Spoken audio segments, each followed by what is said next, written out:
Live from MCU Park in Brooklyn, it's the FXFL Game of the Week on ESPN3. Alongside Stu Johnson, I'm Andrew Bogish, getting set for the Brooklyn Bolts and the Hudson Valley Ford on a chilly Saturday night here in mid-October. And Stu, in a small league, this is the second of 3 straight meetings between these two clubs, a win upstate for Brooklyn just 8 days ago. Yeah, 45 points in that game, the most ever scored by a team in an FXFL contest. Got 21 first quarter points, didn't really look back, moved the ball with both quarterbacks in the game, a couple of timely interceptions for the Bolts defense, and a convincing first one of the year. And in the middle of all that Brooklyn offense, the biggest name in this league, their quarterback Josh Freeman. Yeah, 6'6", 240 pounds. He looks like an NFL player, which he was. 60 career starts in the National Football League. Struggled in his first FXFL game amid some very bad weather here at MCU Park. Got going in his last game. He'll look to continue that tonight. And now on the road, Hudson Valley trying to return the favor from that home loss. They need a good start from their quarterback, Casey Pahal. Yeah, his second year in the league, and you might remember Pahal from college, played at TCU. We saw some of the good and some of the bad in his last start against Brooklyn. An interception, but also a 72-yard touchdown pass. He'll try to right the ship and give the Fort their first one of the year tonight. Historic Coney Island is our backdrop. It's Brooklyn and Hudson Valley next.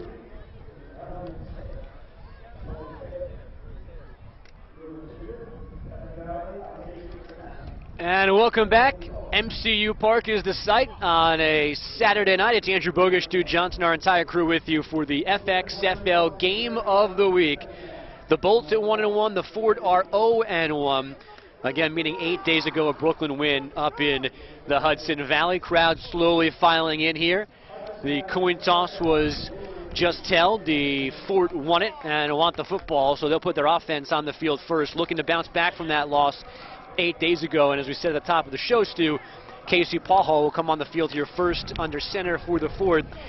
He does not have the pedigree of Josh Freeman, but certainly brings a lot to the table at that position. Yeah, and he's an experienced player in this league as well. He played last season for the Black Tips. And in the last contest between these two teams, Pahal put together a solid game. He had 292 yards passing, only 14 of 31 though, and he did throw a pick.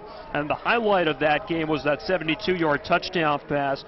Bolts were a team that played well in streaks in that last game. 21-point stretch unanswered in the first quarter. They had another stretch later in the game where they scored 21 unanswered. And the Black Tips are going to look to get off to a faster start while we getting the ball and trying to get on the board right away. One of the handful of differences between this league and the NFL, and the overriding goal of the FXFL is to be a developmental league for everyone on the field, players, coaches, officials, so they stay as true to the NFL game as possible. But one of the differences is the kickoff, which is from the 25-yard line, plus everyone is bunched together towards the middle of the field. They want kickoffs in this league.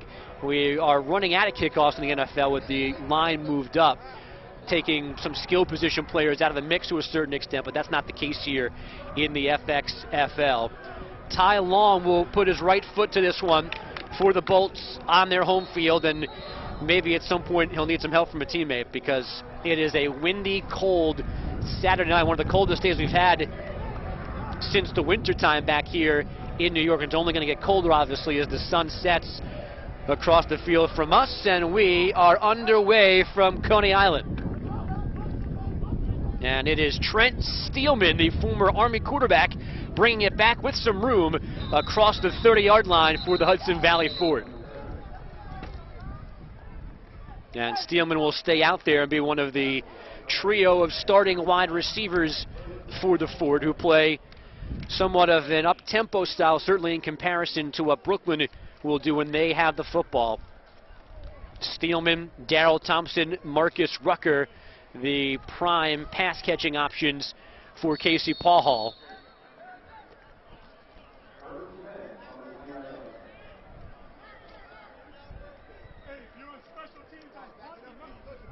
Pahal opening under center for the Fort, and he'll throw on first down quickly out to his left, and towing the sideline, making the catch is Marcus Rucker.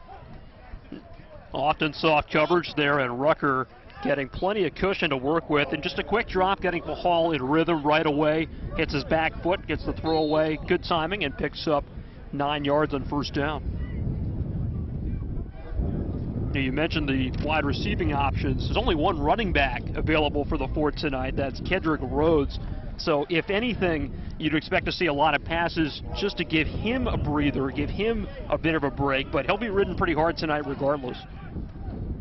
And Rhodes gets his first carry of the night, running left, and that should be good enough for a first down. We'll check where they spot it.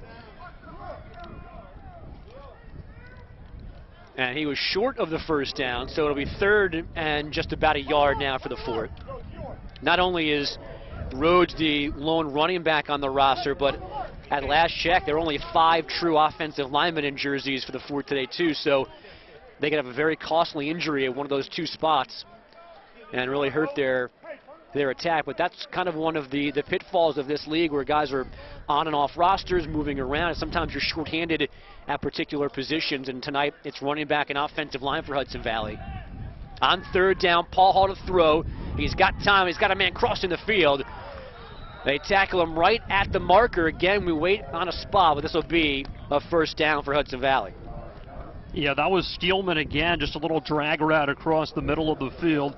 And I like his hands there. He was able to hang on to that ball because, as you said, he got absolutely plastered. To get another look at the throw here from Bahal, just a short timing route, and he gets stuck, and stuck hard by Lindell Johnson, who's the only true safety on this Bolts roster. Basically 5 defensive backs who are quarterbacks, and then Johnson, the one guy who can come down to the box like a safety. He's a hard-hitting downhill guy, and he showed some of that tackling ability right there. 4 wide receivers on first down. Again, Paul has time to throw. Middle of the field, Steelman had it, not free, and that's Johnson again.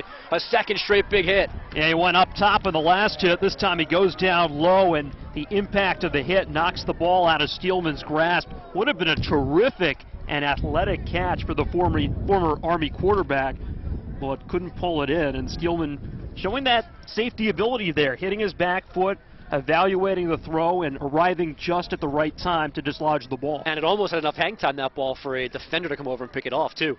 How about that throw, though, from Bahal? He's looking pretty comfortable taking some shots down the field. Well, he and his quarterbacking counterpart, or I should say teammate, Travis Partridge, and we'll see both men on the field tonight. They were sacked 6 times 8 days ago, and the protection has been solid on this opening drive so far for Hudson Valley. Looked like somebody went too soon. Paul Hall keeps and then slides just shy of midfield. Yeah, that was a free play.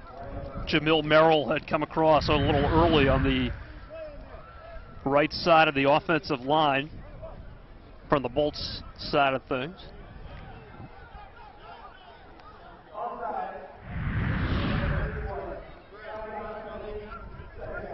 Carlton Derrick is our referee, makes the official call for the offsides, and it'll be 2nd and 5 after the penalty.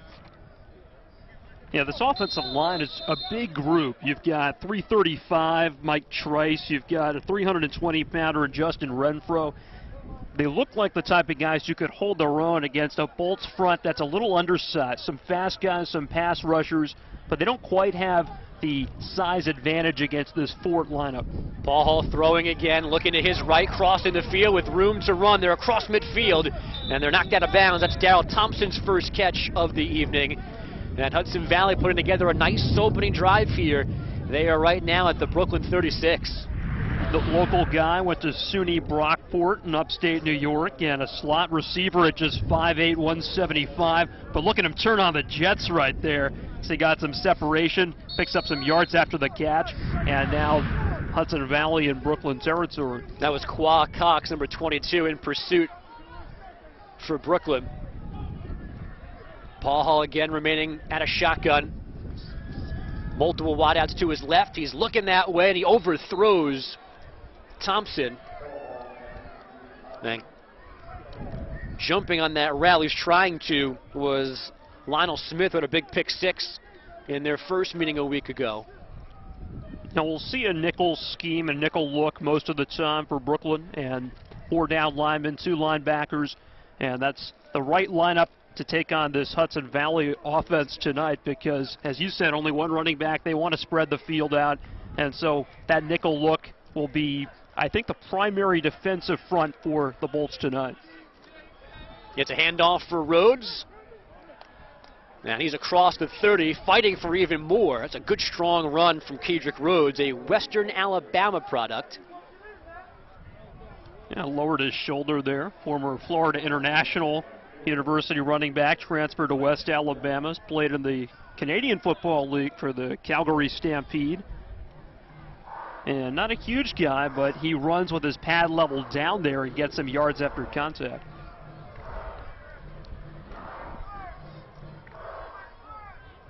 Just across the Brooklyn 30, it's third down. Paul Hall again with time, but he throws behind his receiver and it's intercepted. It's Matt Hansen down the sideline. Paul Hall's got the only chance, and he knocks him down just around the 20-yard line. The throw is behind the receiver, dropped into Hansen's hand, and Brooklyn turns the field over. Well, after that long, successful drive, he wanted Darryl Thompson on a third down conversion attempt. Threw it a little bit behind Thompson. It came off his chest and his arms into the air, and the Bolts turned it into a momentum-changing play in the first quarter. 2 picks last week, and 1 from Matt Hansen here on the first series of the game. And now the Brooklyn offense comes out with a short field to work with. And we get our first look today at Josh Freeman, big number 12 in black and yellow. Ladarius Perkins is the lone setback, play fake to him. Freeman will throw into the end zone, and it is incomplete. Jordan Niver, one of the tight ends on this roster, was back there, had his hands on it, but was broken up. Yeah, and expect to see the tight ends featured a lot today. That is the unit that head coach Jerry Shea is most excited about. Jordan Niver, Andre Hardy, he said, with those 2 guys, we've got 2 NFL caliber tight ends. Hardy is 6'6", 245, a college basketball player and a good one. Niver 6'6", 260, played at Baylor for 3 years. They're on either end of the offensive line as Perkins gets a run, turns the corner. There's room for Perkins, and he's inside the 5-yard line.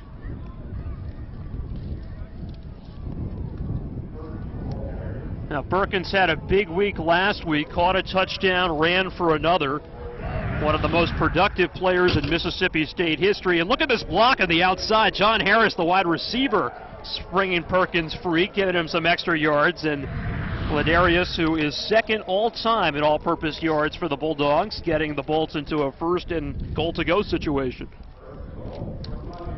At the 5-yard line, working off the Hansen interception. Joe Don Baker is to the left of Perkins in the backfield. This is Perkins looking for the goal line, trying to get outside, and he's run down and brought down. Good pursuit by the Hudson Valley defense. Well, we've got an injured Fort player. That is Ross Madison, one of their safeties, who's down to our left. He was the first one to Perkins there, and I think he got rolled up a bit by one of his teammates coming over to help. But Madison's on his feet now, walking to his sideline, and it'll be second and goal. Actually lost a yard on that play, back to the 6. Yeah, it was a really good pursuit from Terrence Bullitt, the linebacker out of Texas Tech. And despite the lead block from Duncan, he kept on scraping over the top, got to the outside, and made a nice physical tackle. On second and goal, it's Perkins straight ahead. Hudson Valley strong run defense inside their 5 right now. David Gilbert, number 61, was in on that play. There's a big defensive front with Ali Agbu on the defensive line, and they've got Monty Taylor as well, who was involved in that tackle, and he's 6'5", 265. They've got some bigger guys on the outside too, so it's going to be tough to run it up inside on this team. We'll see if the Bolts take to the air, which is what they did to have success last week. Freeman will throw, setting up the fade into the end zone, and we get a flag. The intended target was John Harris. Yeah, they're going to get Dominique Franks there working with Harris. And I think he got him with a hold. He certainly never turned around to try to find the football. He was facing the receiver with 2 hands on him.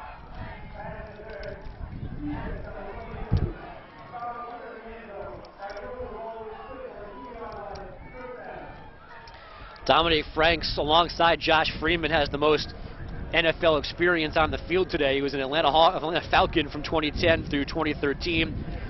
Played the 2014 season with Baltimore. And now trying to fight his way back into the NFL through the FXFL. So the penalty in the end zone resets the first down from the 2-yard line. Make that the 1-yard line as the officials correct themselves. And it looks like Brooklyn will go I formation with Baker, kind of a hybrid fullback tight end, and somebody moved on the Brooklyn offensive line. Now that is the type of penalty that'll drive Terry Shayne nuts. You just get the spot foul and you get down to the 1-yard line on the pass interference, and you're thinking, well, I got 3 downs to hammer it in there. Now you're back at the 6 after a procedural penalty, and down here in the red zone, kicking in this direction with the wind coming in off the water. Field goals are never a sure thing. When you get the ball at the 1, you want to punch that sucker in. Brooklyn going right now towards the right field fence in our baseball alignment, and the Atlantic Ocean is right behind those grandstands. It's Perkins again, looking to go left, and again, Hudson Valley's there, stout run D. Now, I'm impressed with the way this defensive front has responded here, backed him into a corner. That time it was Kendall Montgomery, another guy 6'6", 290, went to Bowling Green, got some time with the Dolphins in camp, made a nice stop there. Perkins just looked to the sideline and shrugged his shoulders with nothing working running left right now. No, we haven't seen much push up front from this Bolts offensive line. So far, the Hudson Valley front has won the battle. Freeman will throw on 2nd and goal. He's going to dump it off for Perkins with space, looking for the pylon. Good tackle. A flag comes in. Sean Loiseau was the one who brought him down. And the Hudson Valley bench does not like this flag, which may be for a horse collar tackle or a face mask. Maybe hard to see from completely across the field. That was an athletic play from Loiseau to get to Perkins in space. He was a very good, versatile back in college. He was a good receiver as well as a runner of the football. Got him up around the shoulder area.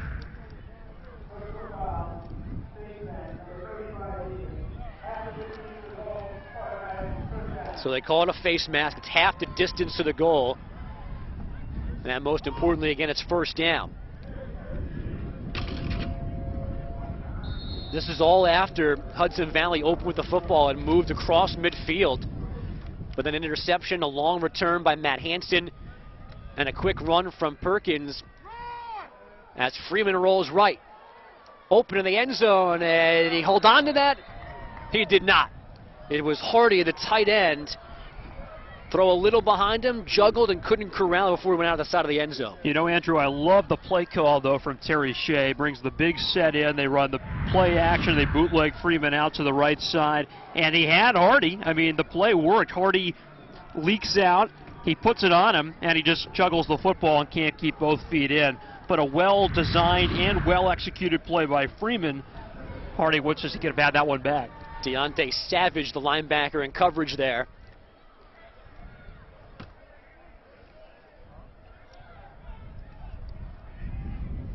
Second and goal.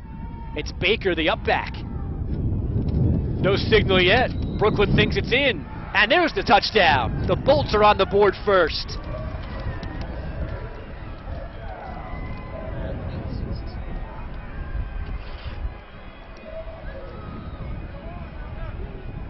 Well, they went with misdirection on the 1st and goal play. Here on 2nd and goal, they faked the pitch to Perkins on the outside and right up the middle with the fullback, Jodon Duncan, and he plows his way in and gives the Bolts the first 6 of the game.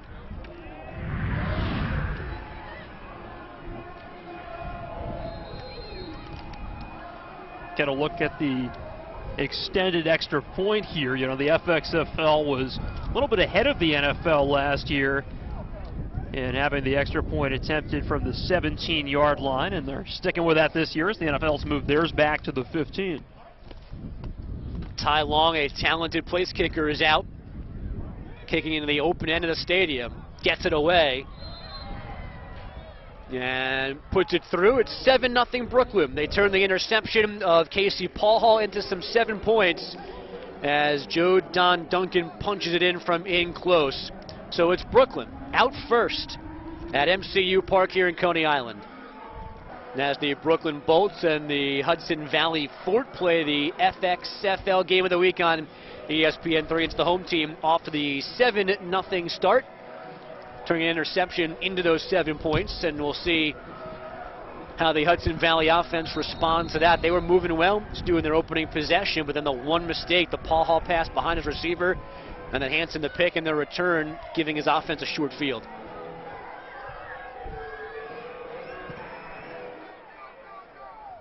This is Rodney Woodland, who's back to take the kickoff, and he will let it bounce through the back of the end zone for a touchback. Now, you said it, Andrew, that first series was developing nicely with Pahal getting very good pass protection. Looked comfortable throwing the ball down the field. One pass on a 3rd and 3, a little bit behind his target, turns into a pick and a short field for Brooklyn. The Bolts cash it in, and here we are. But I think if you're Casey Pahal, you feel good. You feel like you're in a rhythm, and he got Steelman involved early. I would look to see some of those smaller receivers with some speed on those intermediate crossing routes. That seemed to be what the Fort went to with success in that first series. Might see more of it. And it's the best thing they did when these two teams played last week. Steelman had 8 catches, 113 yards. Rucker at 4 for 153, so some big plays mixed in there. And they start, of course, from their own 20, and it's Paul Hall out of shotgun with Kedrick Rhodes to his left, and it's Rhodes on the carry. Not much room there for Rhodes, but again, hard to get down to the ground. He's going to make this Brooklyn front 7 work. The Hudson Valley defense going over that last drive right down below us.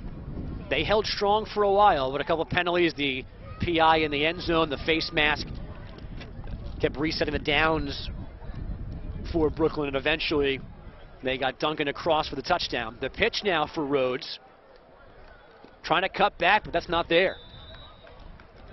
It was a good job by the Bolts defensive line there on those first 2 run plays, stringing it out to either side.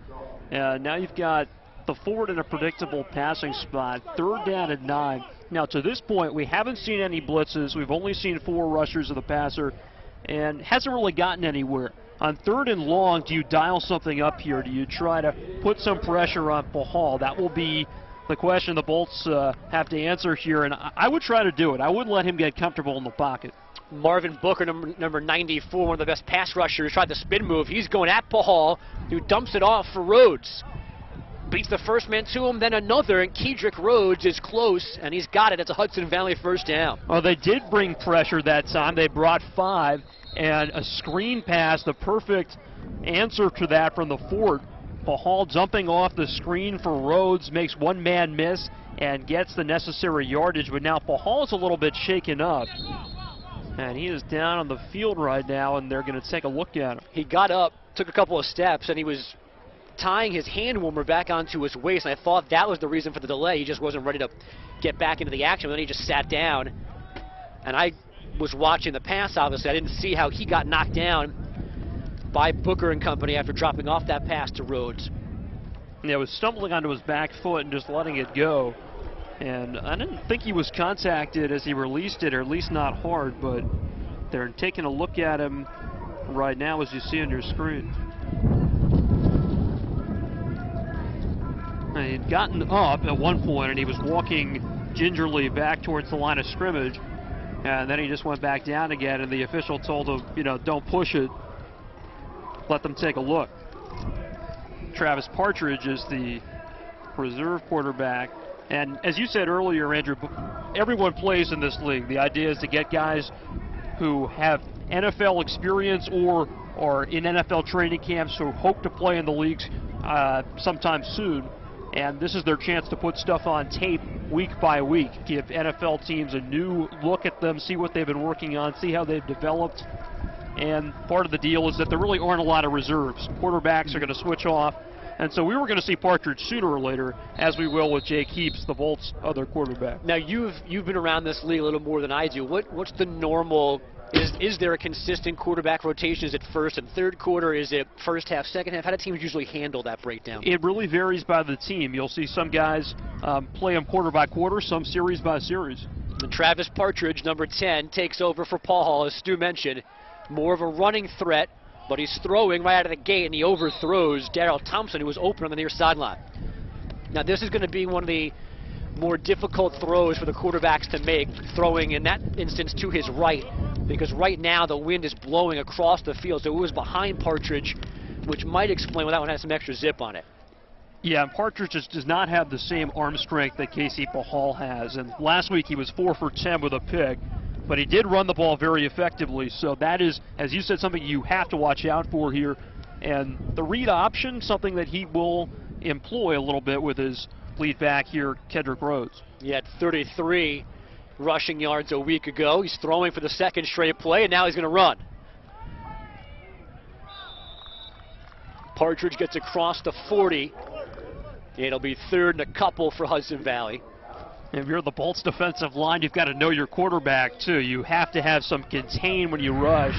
And that time, there was really nobody in the middle of the line. The guys are getting up out of their lanes a little bit. You see a twist up front, and they turned them loose. But good job by the linebacker level, rallying to the ball and keeping Partridge from picking up a first down. Paul Hall, by the way, done talking to the trainers. He's standing next to his coaching staff. I think trying to make his case to get back in. Little confusion. It's on the floor. Partridge trying to get it back. He and Rhodes, the option. Rhodes wanted to keep it. Partridge wanted it back, and it's Brooklyn football. Second series in a row, the Ford have a costly turnover, this time on the handoff exchange from Partridge to Rhodes, and Brooklyn will have the ball in plus territory for the second time in the first quarter off an unforced error from Hudson Valley. Not as good as the first, just across the opposing 40. And there's that read option we were talking about, and that's one of those tough timing plays if you haven't worked together. The back and the quarterback need to know at the mesh point when it's supposed to be a handoff to the running back and when the quarterback wants to pull it back. And that time it looked like Rhodes was convinced he was supposed to keep it, and Partridge thought better of it. Now it looked like Jameel Merrill got the recovery as Perkins takes the run across the 35 for Brooklyn.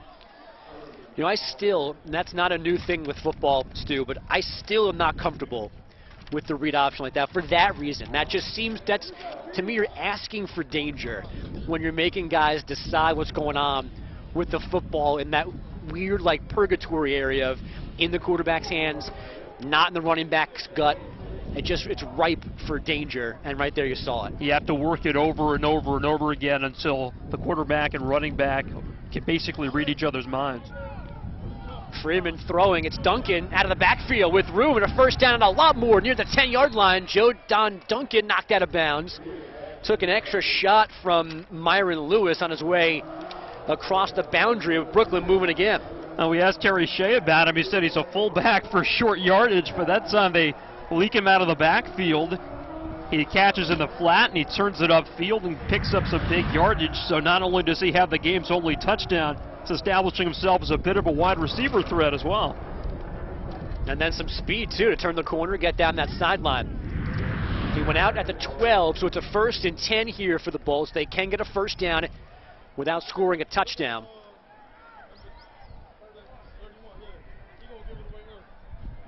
Freeman throwing on 1st and 10. He's got plenty of time to his left. The catch is made and tackled immediately is Kenzel Doe, number 84.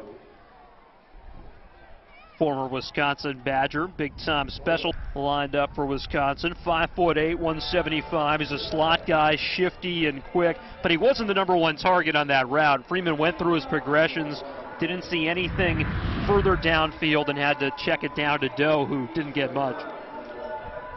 2nd and 10, or excuse me, 2nd and 9 from the 11. You see the time getting late in the opening quarter. Perkins left with Duncan blocking near the goal line, spinning, he's in. It's a touchdown for Brooklyn, Ladarius Perkins. Well, a tough run there from Perkins. They lined up with trips to the right of the formation, and then they brought Duncan across to trap block for Perkins and lead the way.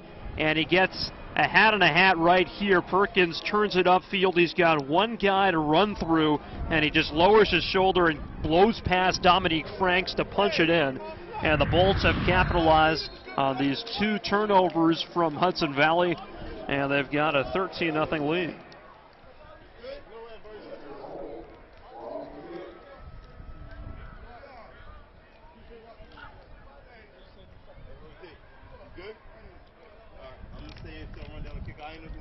And Long's PAT is blocked.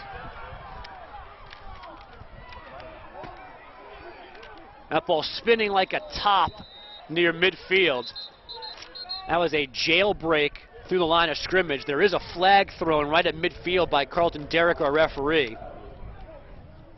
Yeah, that was a dropped hold too, and I think the snap there was bobbled, and that threw the timing off entirely. Let's take another look right here. I think, as you see, the snap is just dropped, and that allows the line to get their hands up directly in the face of that PAT attempt.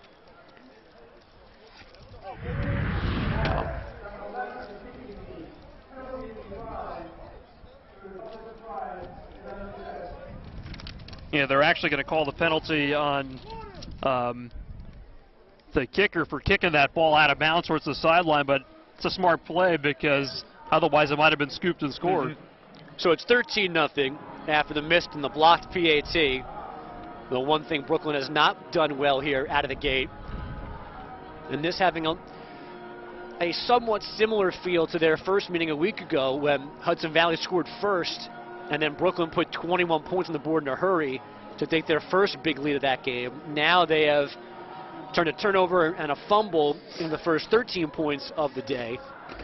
Both Hudson Valley quarterbacks were talking to the coaches and still are actually off to our left. We'll see who gets the call here to come back on the field. Casey Paul seems fine. His hand warmers are back on after taking that shot to the midsection and getting knocked out of the last drive. Well, the one thing that they have going for them is they've got 2 quarterbacks who have very different skill sets. So you can mix it up and you can really keep the defense, I don't know if they're off balance because they know what Bahal and Partridge are about, but you can give them different looks. I thought on the first series, Bahal looked very comfortable moving the ball, and he converted the 3rd down before he got injured. So I would expect to see him back out there and getting the majority of the snaps. Yeah, and Partridge is actually holding a handful of papers, so it looks like it will be Paul Hall to get back out on the field as Ty Long tees this one up, and in one of our first upsets of the day, he has not needed help yet on any of these kickoffs. The first time I haven't seen a holder needed on a kickoff at this field. Short kickoff, 3rd different return man for Hudson Valley. A touchback on the last one, a good gang tackle near the 15-yard line from Brooklyn. Jonathan Haggerty, the return that time. That's a good kick. Yeah, the returner lined up deep and towards the goal line, and he sort of dropped it in short and far enough away that it bounced first and allowed the special teams unit to rally to the ball. And you see that more and more in the NFL now.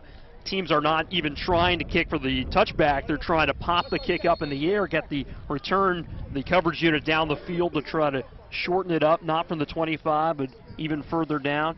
And might be something that teams will want to take a look at this level as well. Casey Paul is back under center on 1st and 10 from his own 15-yard line, throwing to his right. A nice catch along the sideline.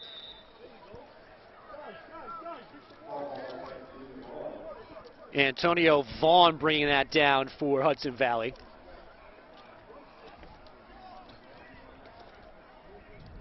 Vaughn, another smaller wide receiver at 5'8", 185 from Old Dominion.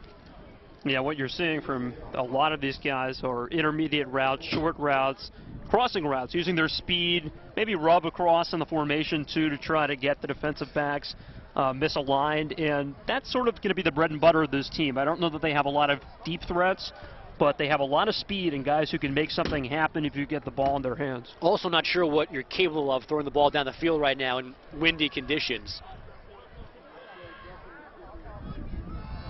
Paul over the middle, off the hands, and then dropping dangerously among some Brooklyn defenders. That was intended for Rodney Woodland. Yeah, well, Rodney Woodland had Lindell Johnson closing in on him. We've already seen Johnson lay the lumber on a couple of guys tonight. And he also had Scott Luttress right behind him, so that was a tough combination to catch a high pass between, and he couldn't haul it in. This will be 3rd and 4 for the Fort.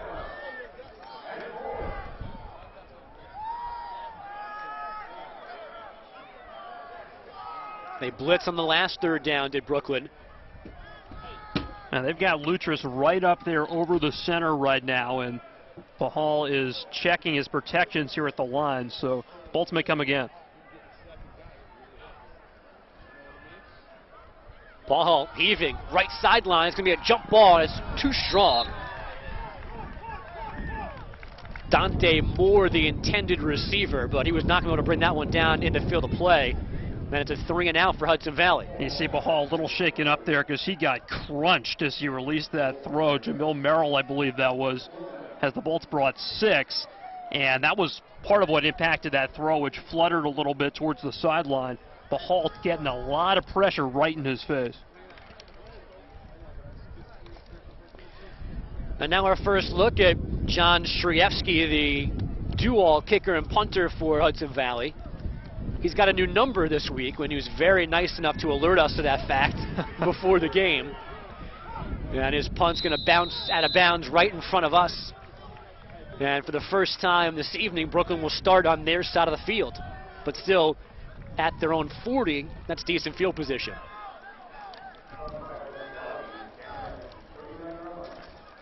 Now, Terry Shea's philosophy is to have Josh Freeman play the first quarter, and then he'll probably work Jay Keeps into the second quarter at quarterback. Then in the halftime, they'll look at how those two have performed, and in the second half, they'll determine the playing time based on that. And Freeman had a short first series, punched the ball in to the end zone with a short field, and did the same thing in his second series, and he's back out here late in the first quarter. And certainly well known out of college into the NFL for his big right arm, which is going to show off here, a laser over the middle and a good catch across midfield. And just like that, Brooklyn starts to move again. John Harris, his first catch of the day. Now you just see how comfortable Freeman looks running that play action pass right there, standing tall in the pocket. And Harris had come back towards him, puts that throw right between the 1 and the 6 on Harris's uniform as he just settles down right in the middle of the defense. And the play action, good for a Brooklyn first down. It has been a long road from K-State to the Brooklyn Bolts for Josh Freeman. Number 17 pick in the 09 draft. Really got going with the Buccaneers. They had thought they had solved their position. That position, the number 1 position on the field for a long time. And then things went south through the Vikings, through the Giants, through the Jets, and all credit to Josh Freeman to still be trying to figure this out and get himself back to what he used to have as Joni Josefa, number 41, gets his first carry just a moment ago for Brooklyn. Yeah, we're talking about a guy who's thrown 80 career touchdowns in the NFL. And he's now teamed with a head coach, Terry Shea, who worked with him closely as a quarterback's coach when he was coming out of college and getting ready for the draft. These two know each other well, and Shea's hoping Freeman can refine that success he had in his first few years in the league. It's Josefa again running out of shotgun. Not much room, though, headed towards right guard. He broke free of that scrum and gets driven out of bounds. That's pretty close to the marker there. Took the marker down with him. We'll see where he was last in bounds, but a good strong run, resilient there from Josefa. Went to the University of Hawaii, so this weather may not be his cup of tea exactly, but he running hard. He got 2 yards. It'll be 3rd and 1. Yeah, I'm going to guess that there's not many 40-degree windy nights in Hawaii. The Pac-12 is one of those conferences where you don't have to worry about that, and Hawaii is one step better.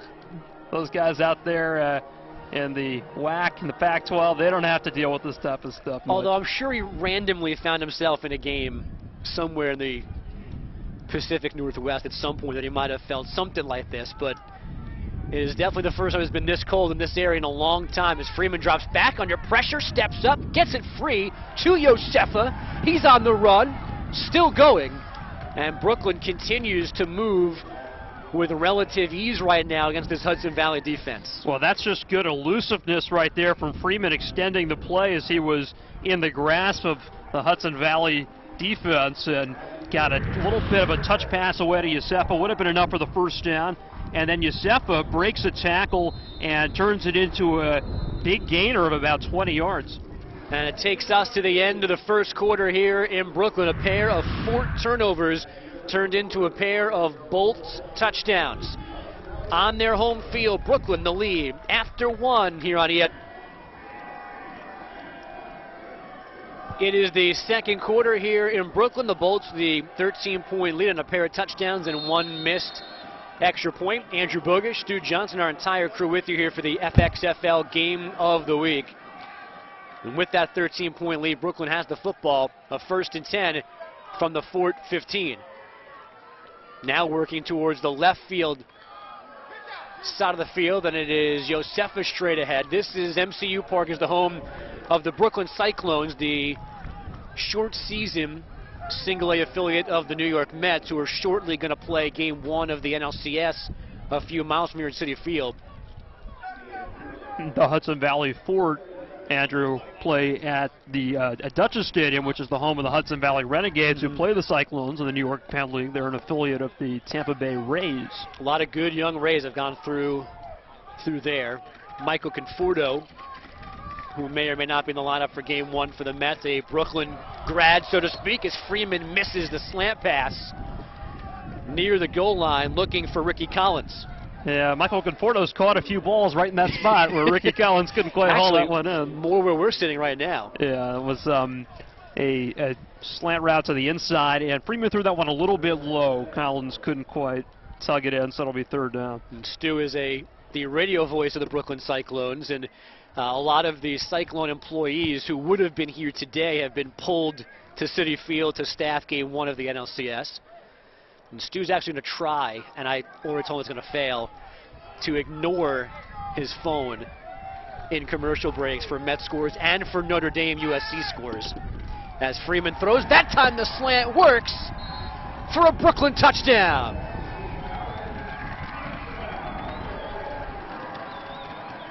It looked like Collins again made the catch, took a hit, and Brooklyn has a 3-score lead. And went right back to it. Ricky Collins running that slant route, got inside of the quarterback there, who was playing outside leverage, and I'm not sure why. And it's just too soft a coverage.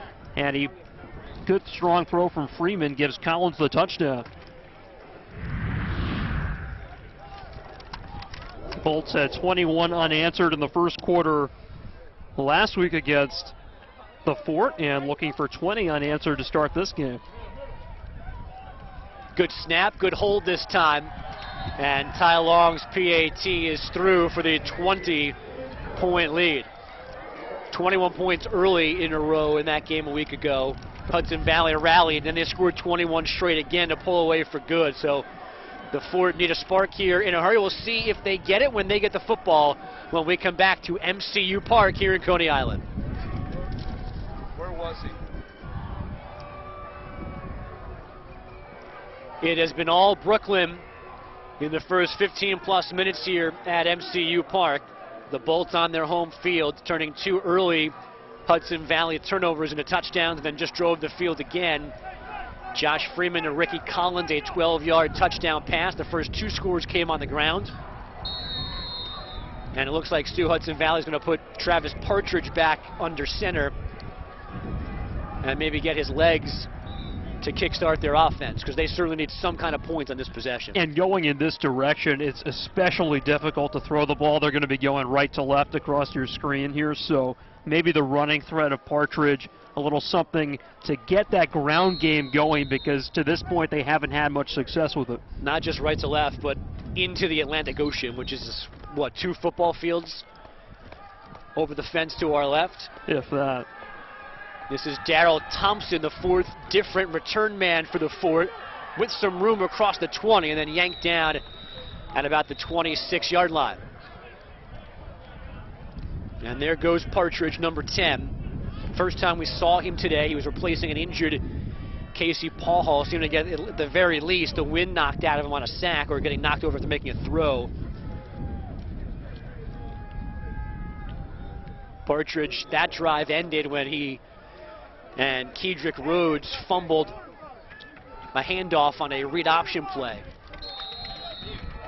Partridge a running threat, so we'll see what the coaching staff calls for Hudson Valley. And it is Rhodes on first down across the 30. Out near the 35-yard line. That's a good gain on first down for Hudson Valley. And so that time he makes the right decision. He's got Jamil Merrill, the unblocked defensive end. That's the guy he's reading, and he sees Merrill coming right at him, and he and Rhodes exchanged the ball cleanly that time. They've got numbers to that side of the field and 8 yards on first down. So we're talking about some of the perils of the read option, and that time those two executed. 4 wide receivers in this set for the 4-3 to the near side. It is Rhodes again behind right guard, a first down to the 40. Back-to-back strong runs that way for the Fort. They were moving the ball, especially on their opening possession. Then an interception turned things over. So they've made some headway as an offense, but just need to finish the deal right now. 1st and 10 from their own 40. Yeah, that right guard, too, Justin Renfro from Miami, is a talented run blocker. And you might want to run that ball along that right side a little bit more if you're Hudson Valley. Partridge will throw it this time to Rhodes. And Rhodes, again, room to run, stepping out of bounds at midfield. That should be another Fort first down. And it is as they move the chains. Had him isolated there with Matt Henson, the linebacker, made Henson miss. Hanson had the pick and the long return to set up the first Brooklyn touchdown very early in the opening quarter. Showed some wheels on the play for a linebacker, but was run down by the quarterback, which I'm sure he will hear about at some point. That Ball's a big guy, 6'5", 240. He looks like a linebacker.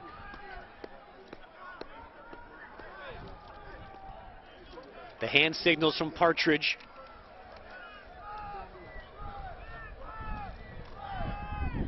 It's a throw for the first time in this series. It's a floater, and it's way over the head of his receiver, Dante Moore. Bolt's bringing pressure that time, and Partridge has looked a little bit uncomfortable when he's had to pass off his back foot. Could not step into that throw at all, and he was throwing an out route to the far side and sailed it a little bit.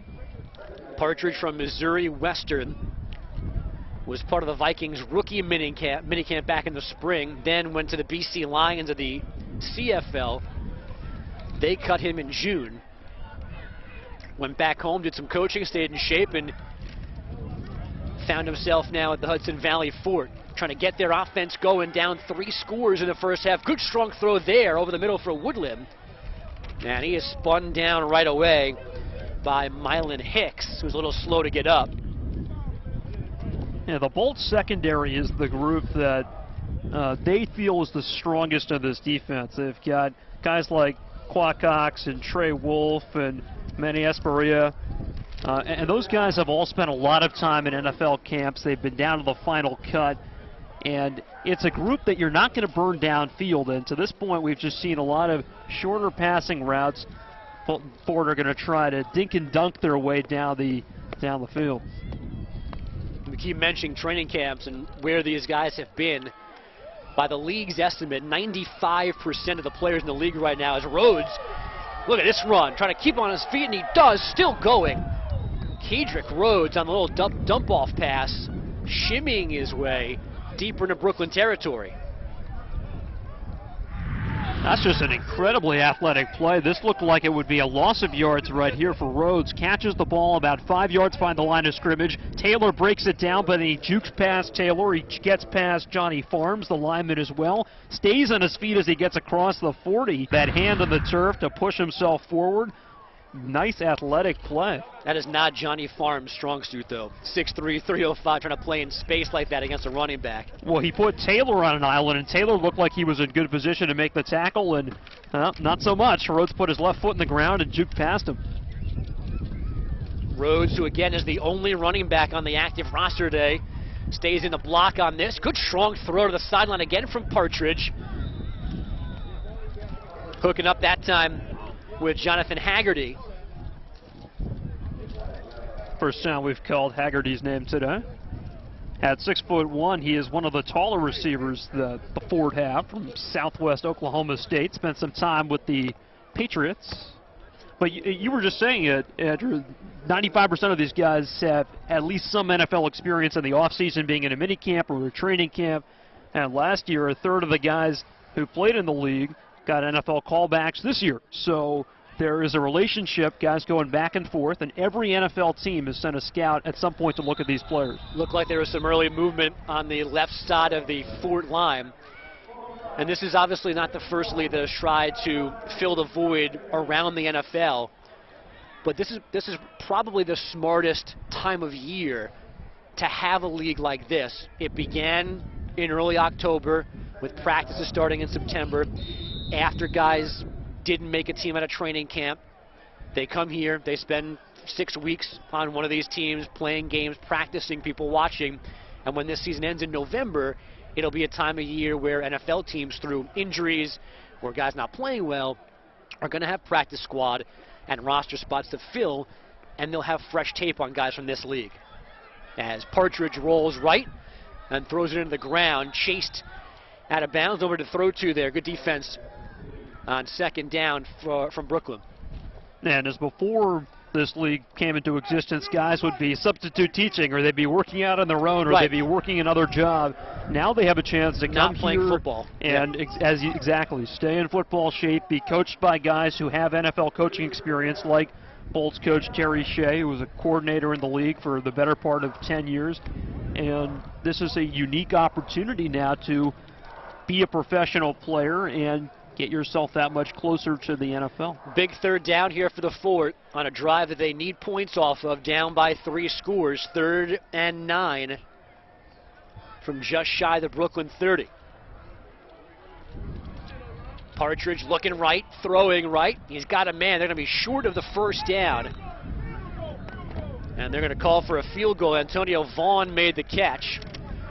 And they're going to send John Strievsky out there to kick towards the ocean.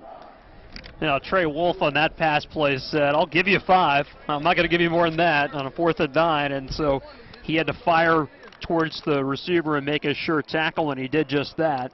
And he was known as that, a physical corner, a guy who could wrap up and tackle, and about 4 yards short of the first down. So here comes a long field goal from Strievsky. Now, the wind is not terrible right now. It's blowing from the far side of the field towards the near side, but nothing is a given in this ballpark. Partridge, the quarterback, holds. Let's call it 44 yards. Good snap, good hold. There was some pressure. He got it off, and he got it through for Hudson Valley, his first points of the night. A 44-yard kick for John Strievsky. Stops the bleeding for a moment.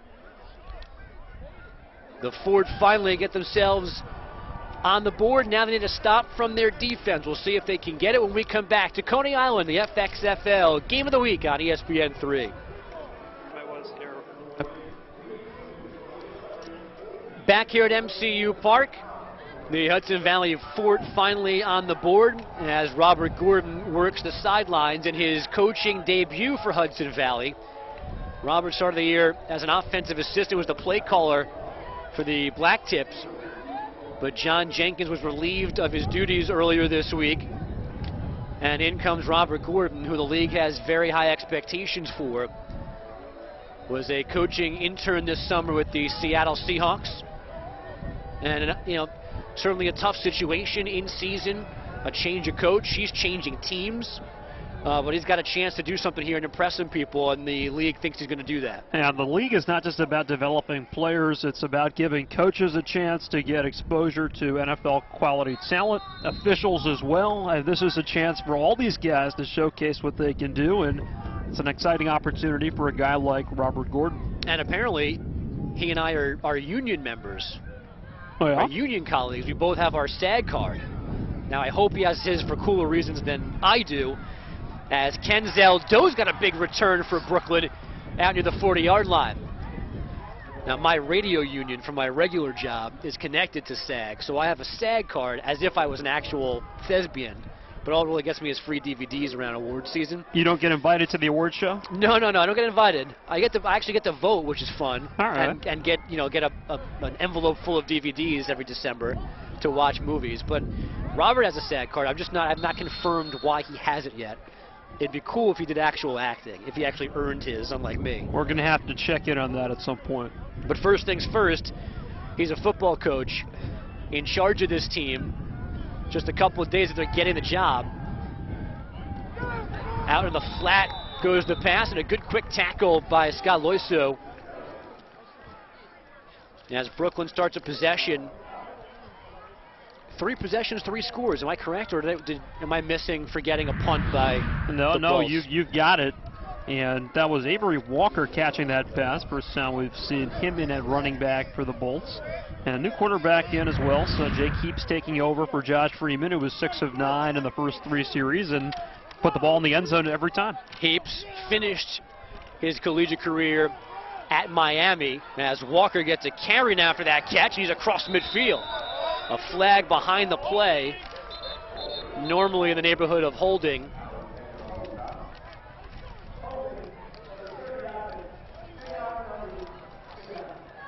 Carlton Perkins announces the call. It is a hold. Oh, that'll back things up for Brooklyn. Yeah, Heaps was a highly touted player out of high school. Which I forgot about. Yeah, he was a Washington State Player of the Year. He's a first-team All-American, and I think he was a #1 quarterback recruit in his year. And there was some question about where he was going to go. He decommitted a few times, ended up at BYU. He then played at Kansas, and then ended up in Coral Gables. And, he was a guy who never quite lived up to the billing in college, but he has a strong arm. He's an accurate passer. That's, I think, the biggest thing that Terry Shea likes about him. There's that strong arm, and he finds Niver, tight end, almost back to the original line of scrimmage. But another flag.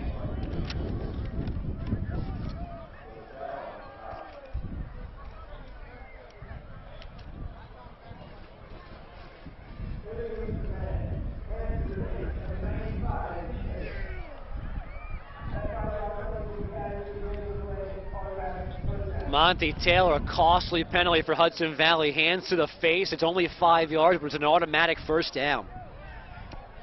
They had him backed up after the hold, trying to build off the field goal, keep the momentum going. But for the moment, they give Brooklyn a big break here, Stu. And still haven't gotten a stop yet defensively, and you can't have penalties like that. That really defeats yourself. And on that first touchdown series, they did that twice. 2 penalties near the goal line that allowed the Bolts to extend the drive and score. Heaps handle a low snap, but here come whistles and another flag. 3 straight plays now with yellow on the field. Looked like the left tackle moved early.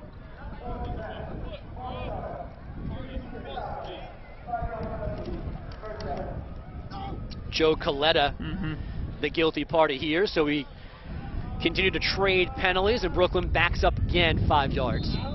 So Coletta's a big boy, 6'7", 315 out of Coastal Carolina. That's an NFL tackles build. He's a big fella.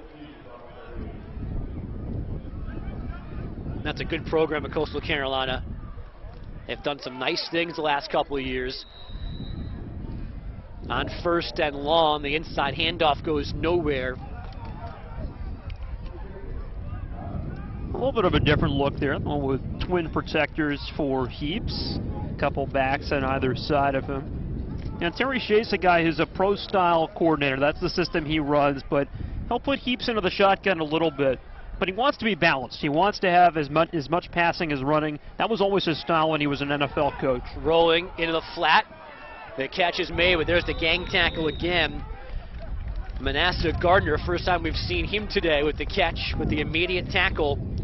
Good pursuit in the linebacker spot. Mr. Alexander, number 55, was out there for Hudson Valley. And you remember Mr. Alexander. He was a college player at Florida State. Played his last season there in 2011. When your name is Mr. Alexander, you cannot be forgotten. This is his first game with the Fort. Getting a little windy here on 3rd and 11. Wind's starting to pick up, and it's actually blowing directly in the face of Heaps right now. He's going to try and throw in that wind, and he misses. It was behind and high for Kelsey Pope. Yeah, pretty good coverage there from Lewis Toller, local guy out of Rutgers in Piscataway, and for the first time today, the Ford get a stop on the defensive side.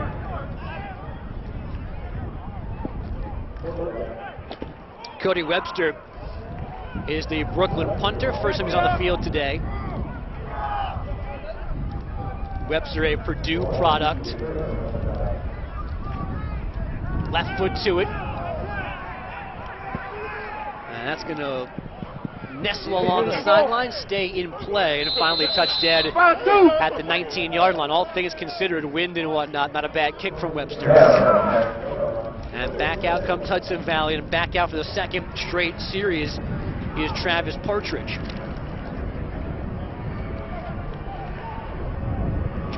Now, Webster was a 4-year punter at Purdue, and he was very, very close to making an NFL roster. I think the Bolts have the strongest special teams unit probably of any team in the league, and the Steelers had Webster right until the final day of cuts. Left-footed punter, and they like that he has that reverse spin on it. That time, as you said, nice word, nestled. That's exactly what he did inside the sideline. Partridge working almost exclusively at a shotgun. Took a hit as he threw. Steelman makes his first catch in the opening possession, and he's out to the 25-yard line. Petitioning for a horse collar at the end of that play. Doesn't get the flag. Now, what I liked about the last series was that the Fort were very balanced. They ran early, and then after picking up a couple first downs, they started to throw on first down. They really mixed it up. And right here, Partridge under pressure, getting hit as he throws, finds Steelman across the middle. Nice job hanging in there. Let's call this 2nd and 4 for the Fort. Coming off their first scoring drive of the evening, which certainly takes some more points here before intermission. And coming up at halftime, by the way, the FXFL Commissioner Brian Woods will chat with Stu as Partridge takes his second straight thump. That pass, though, incomplete. Coverage backing off there on Marcus Rucker, almost challenging Partridge to throw to that side of the field underneath, and couldn't get much on that as he got hit hard. Rucker and Steelman had big games when these two teams played in Hudson, at Hudson Valley, 8 days ago, but they've been kept in check so far tonight. Rucker, number 18, was with the Jets this summer. Memphis product. His school had a big win today over Ole Miss. Justin Fuente, one of the hottest coaching candidates in the country. Probably not long for the Tigers. Off his back foot, Partridge gets it away. Steelman the catch, and that's going to be good enough for a first down. Nice job extending that play by Partridge, coming to the near side of the field and really buying enough time for Steelman to work across the formation, find him, and make the catch right at the sticks. And we talked about his ability to run to create yards, but here he shuffles to extend the play. Does a nice job throwing that pass on the money. Approaching the 4-minute mark of the second quarter. Both teams have all 3 of their timeouts left. Kedrick Rhodes' first carry of the series shifts away from the first man to him. Stayed on his feet for a while, but finally brought down by a host of Bolt defenders. Anyone block anybody on that play? He's trying to get away from them, but there's just too much. As one body after another flying into the backfield that time. Had some success running the ball on the right side of the line in the last series, but lost 3 yards there. 2nd and 13 for the man in gray.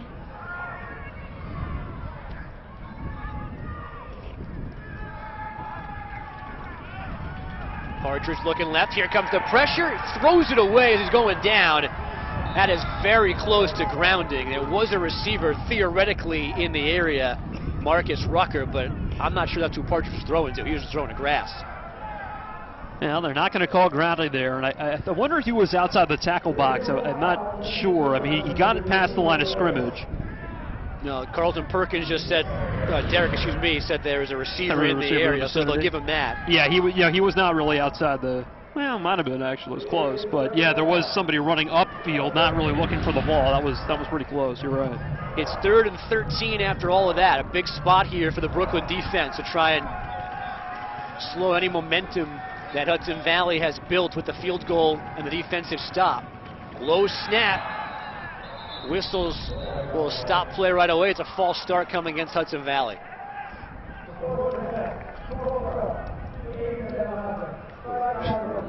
You know, it's one thing to have penalties. Everyone's going to have penalties too, but they've had some penalties at the worst time so far in this first half.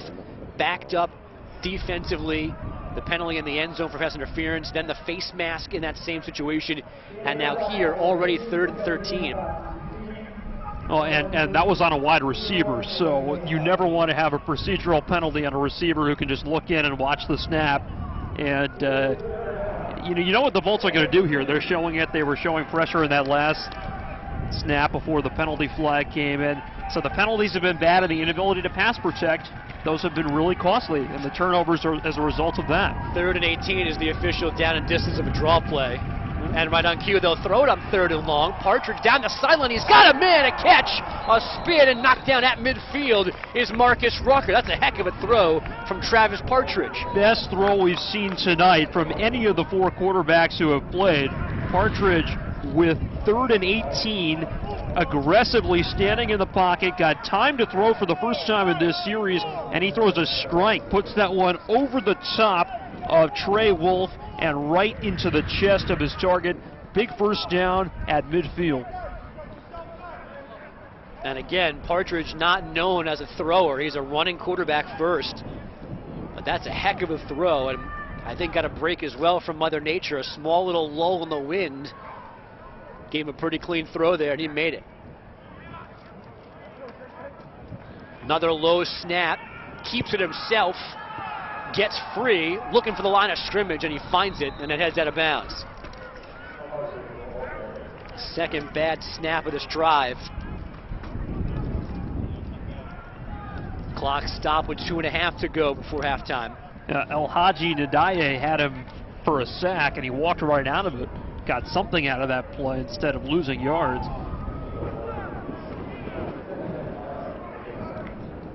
Now this is the chance for the Fort to go into the halftime intermission with a little bit of momentum.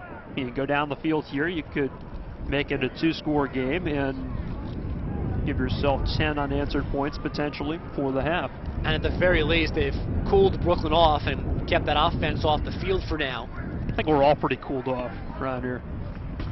The snap is there this time. Partridge going deep down the right sideline, looking for Rucker again, but it's incomplete. Good coverage. Step for step was Trey Wolf. Yeah, that time Wolf wasn't going to let Rucker get over the top of him. It's a 2-minute warning here at MCU Park. Brooklyn a 23 lead, but Hudson Valley looking for something before intermission. 3rd and 9 when we come back to Coney Island. Back from the 2-minute warning, it's 3rd and 9 from the Brooklyn 48 for Hudson Valley, trying to climb back into this one. Brooklyn scored the first 20 points of the day, fueled by 2 quick Fort turnovers. But Hudson Valley got a field goal, made its first defensive stop of the night, and now driving on a couple good throws from Travis Partridge.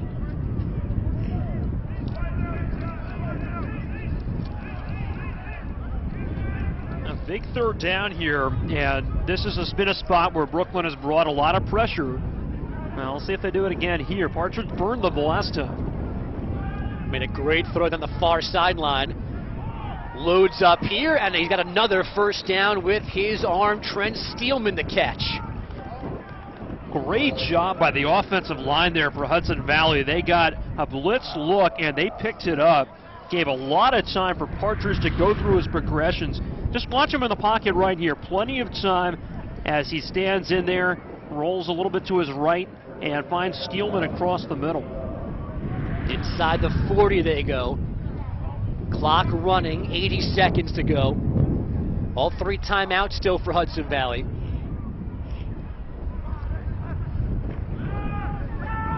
Partridge time again, fires left, and he's got a man, and he's out of bounds.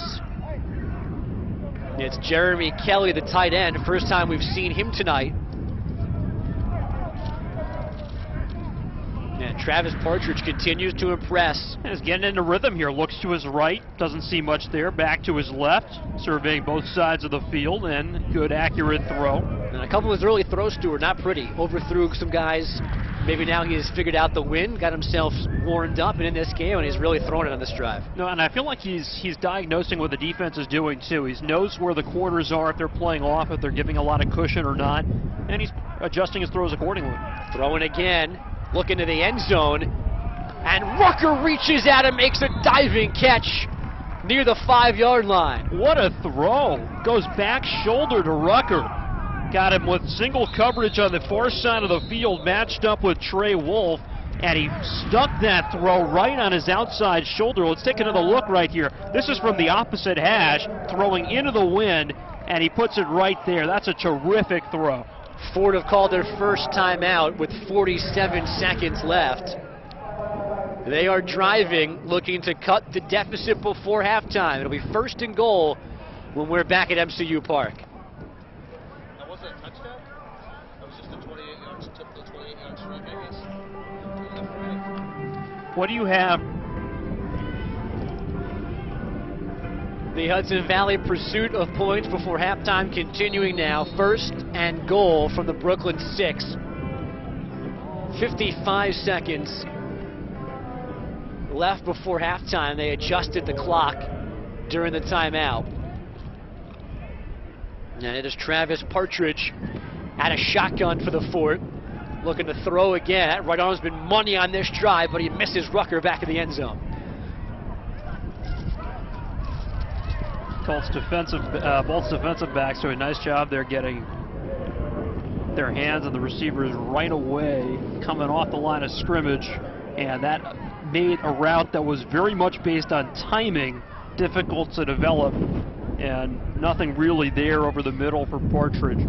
And this is a spot where having a quarterback who can run is very valuable right here in the goal-to-go spot when the field is compressed, and this would be an interesting time, either in a design run or perhaps a scramble for Partridge to use his legs a little bit. We also have not seen Kedrick Rhodes on this drive either. Throwing again, looking to that end zone, wanting Rucker, and it's broken up. That didn't seem to be there to begin with. Trey Wolf from coverage. Yeah, just not a lot of separation there. And the only matchup you have maybe there is throwing it up and letting Rucker use his size to go up and get it, but that was not a high percentage throw. So now 3rd and goal, still from the 6, and still a lot of time left here in the 2nd quarter.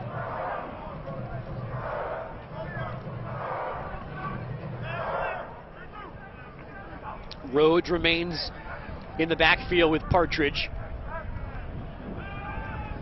Looking to throw again, has time, scrambling, on the run, looking for the goal line, the sidestep, and the no, he's shy of the goal line. Thought that last dive had gotten him in, but it wasn't there. Now it'll be 4th and goal, and they'll stop the clock with a timeout. And what do you do here, Stu? Do you take the 3 or do you go for 7? I think you go for it here. I think you have a chance to really seize the momentum going into halftime. Let's see how close he is, first of all. That looks like he's about at the 2 or the 1, because that's a big difference.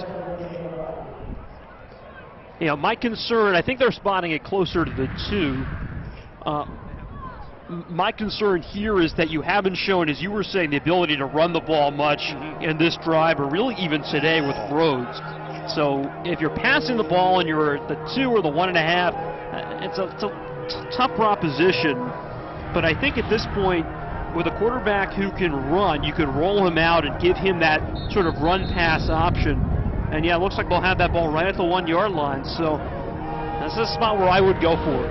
And they're talking with the offense on the field, so it looks like they are going to go for it. And I like the call here. You make it a 10-point game if you put it in. And worst case, Brooklyn's not doing anything with under 30 seconds left up against their own goal line. And they have the ball, Hudson Valley. Oh, actually, they do not. Brooklyn does start the second half, but still, they got to be aggressive here on the road. This is the first time you've been this close to the end zone. You need the 4 extra points in this situation. Yeah, I mean, the way they have struggled to move the ball until this particular series, I think you don't really want to settle for being down 14 at the half. Partridge will get under center. Rose is the tailback, and somebody jumped on the left side of the offensive line. Mike Trice, number 70, backs him up, and now you kick the field goal. Yeah. Or maybe you don't. I would to make it a 2-score game. Now you're back at the 6.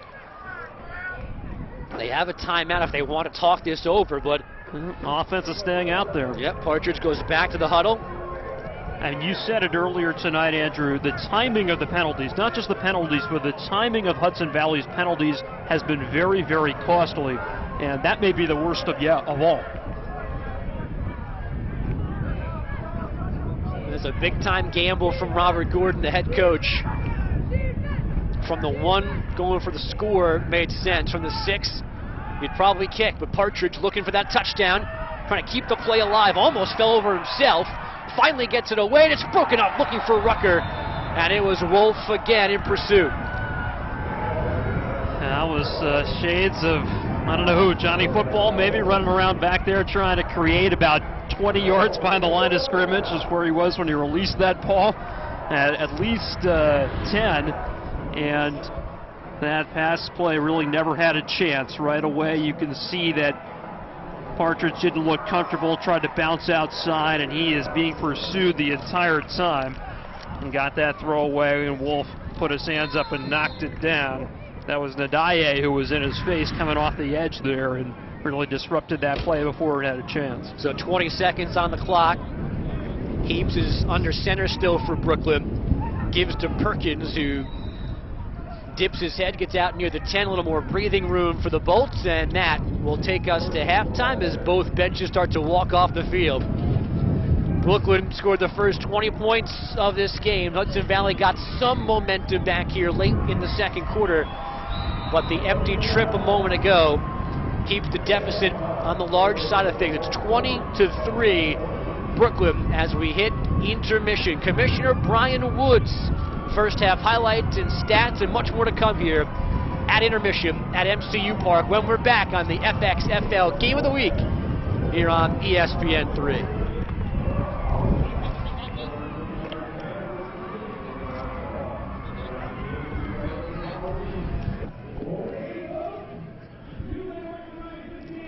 Welcome back to MCU Park here in Coney Island. Andrew Bogish, Stu Johnson, and our entire crew with you, hanging tough on a cold and windy night here in Coney Island, just a few steps from the Atlantic Ocean. A beautiful, beautiful backdrop for sporting events. And tonight, those who have come out and turnovers from Hudson Valley, the first an interception, and it set up this, Stu. Yeah, a little fake handoff to the inside to Perkins. Or excuse me, and they give it, make the pitch to Perkins. They go inside with a handoff to Joe Don Duncan, and he's able to punch it in, get a better look at it right here. After a back and forth sequence, there are penalties from both sides. 2 on Hudson Valley gave Brooklyn fresh first and goal situations. They tried to run it in, they tried to throw it in, and finally they went to Duncan for the score. And then this is Perkins off a fumble from Hudson Valley, getting in the end zone as well. Yeah, look at that stiff arm there, pushing past the defense. He takes on Dominique Franks at the end of that run and says, "Get off me." Fires it in. Here you get another look at it. Nice blocking on the outside, too, allowed that play to develop. So after 2 scores on the ground, Josh Freeman wanted to show off that big right arm that once made him a first-round pick in the NFL. Down the field they went, and Freeman on a second slant to Ricky Collins found the end zone. Yeah, Collins had dropped one the play prior. This time got into the exact same spot on the defense and caught the throw for 6. Those are the first 20 points of the night. A missed PAT after the second. This off. And that will be the key, I think, out of the gate. What I'm interested to see is who's the quarterback. I would assume it's Josh Freeman, but that second half, those series are not divvied up quite as evenly as they are in the first half when Freeman gets the first quarter and Heaps gets the second. So we'll see. And I would think it's got to be Travis Partridge, right? Whenever Hudson Valley is back on the field because he was too good in that last drive of the second quarter to take out right now. Vaughn looked solid when he was in there in the first series, but Partridge, you're absolutely right. He stood out in the first half, and he is busy winging it around to the sideline right now with Antonio Vaughn, one of his receivers, and he looks like he's going to be the guy out of the gate. Yes, it is. Well, we are set for the opening kickoff of the second half. Bolts coach Terry Shea there in your shot, and he's hoping to win his second game of the season. A longtime coach, was head coach over at Rutgers in Piscataway, New Jersey, not that far from here, and coordinator in the National Football League, quarterbacks coach as well, with the Bears and the Dolphins. He's been around. And specifically with this team, as John Strejewski puts his right foot to this one, Kenzel Doe runs up and takes it at his 16-yard line. Stutter steps across the 30, then the 40, sidesteps another defender, and he's down at the 45-yard line. A good return, second of the night from Kenzel Doe. Specifically with this Brooklyn roster, Coach Shea has a long history with Josh Freeman. Yeah, he was talking about that period before the 2009 draft when he was working with Matthew Stafford and Josh Freeman and said, wow, these guys are both going to be first-round picks. These could be franchise guys. And Stafford has turned into basically that in Detroit. He is their quarterback, and Freeman looked like he'd be that for a time. Had that career with Tampa Bay, started for 5 seasons, but has run into some trouble in the middle of his career trying to get back to the league now as Shea once again is coach. Well, Darius Perkins gets the handoff to start the third quarter. And we should point out, too, you never know when a guy's career has derailed and they almost start from scratch again and work their way back up. You never know how they're going to handle the road back up. You would know better being around the team more often than I have, but everything I've heard that Josh has been a tremendous teammate and has come in here and has completely bought into what they're trying to do and what he's trying to do to get his career going back in the right direction. Never was that more evident than after the first game with all the bad weather and all the adverse circumstances, and the Bolts played a poor game, and Freeman went right back to work after that, and he didn't get discouraged, and he played a really good game last week. Now he's got his team in front again. Double fake handoff, then the throw over the middle, and the catch for John Harris. We have not seen too many throws down the field for Freeman. He's been relatively under wraps in the passing game, but every once in a while he's unleashed one. That time a good throw between the numbers. Now, one staple of Terry Shea's offense is going to be a lot of play action. And that time, as you said, they faked a reverse a couple times, couple of fake handoffs, and that freezes those defensive ends. That keeps them from getting upfield with their pass rush, gives them something to consider. And Freeman, with that extra time, able to settle into the pocket and get a clean look at the middle of the field, and he makes a good throw. And here's Brooklyn driving again. They scored in their first 3 possessions of the first half. Were finally stopped on their 4th. Quickly to the left, and it's Doe with the catch. Strung out, though, and gang tackled by the Ford defense. Haven't seen much of the screen game tonight from either team. That was a little bubble screen to Kenzel Doe.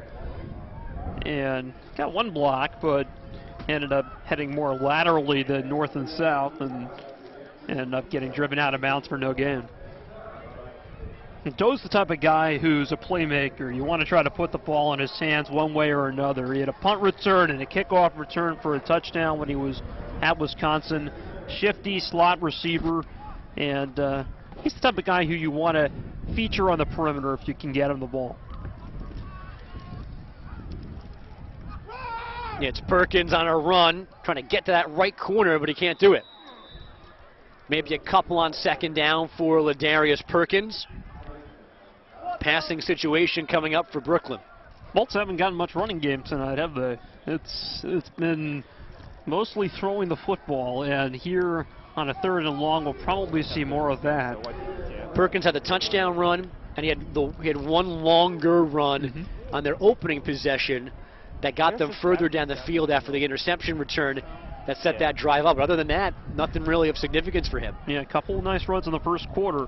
And you got to keep an eye on him even on 3rd and long because he's a good receiver. So he will be a check down option here for Freeman if he doesn't stay in the pass block. 3 wide outs and a tight end for Freeman on 3rd down. Has to step up, hit as he throws, and it's incomplete. Off the fingertips of Nigel King, and then there to be picked off by Sean Loiseau, and he couldn't find it. So it'll be 4th down, and here comes the punting unit. Yeah, had that ball in his hands, he would have been short of the first down marker by about 4 or 5 yards. But you've got to pull that ball in because, as you said, that could have been a really costly turnover. That's the one thing you can't do in this possession if you're the Bolts. And special teams unit is out there, and it looks like they're going to attempt a very long field goal right here. This will be 52 yards for Ty Long. He hit from 49 when they played a week ago. Judging by the flags on the top of the uprights, he actually has the wind at his back right now. There's the snap. The kick is away, low and wide to the left. It had the distance, but not the accuracy. So an empty trip for Brooklyn. The Hudson Valley defense comes off, trying to get the offense going now here, and they did late in the second quarter. Yeah, that's what you want if you're the Fort right there. You get the stop, and then when the missed field goal, you're getting the ball near midfield. Yeah, that's an interesting decision by Terry Shayne and his staff, because you got a chance with a good punter to really pin Hudson Valley down, make them use the whole field. Now you give them the momentum of an empty trip and really good field position to open up this drive. Now, we talked about what Partridge was able to piece together in the second quarter, and he's back out here to start the third, and this is a crucial possession here in the second half for the Fort to try to keep that momentum going in their direction. He's got 4 wide receivers to open up this drive. And Kedrick Rose, the running back, is a keep for Partridge. A couple for him on what might be his first designed run of the night. Now, a little read option there again, and keeping it to the outside. We saw him scramble a little bit in the first half.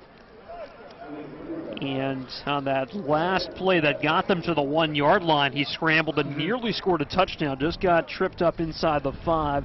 But you're right, he's a guy who you can design runs for. And as you look at his build right there, 6'4", 240, guy who can take a hit.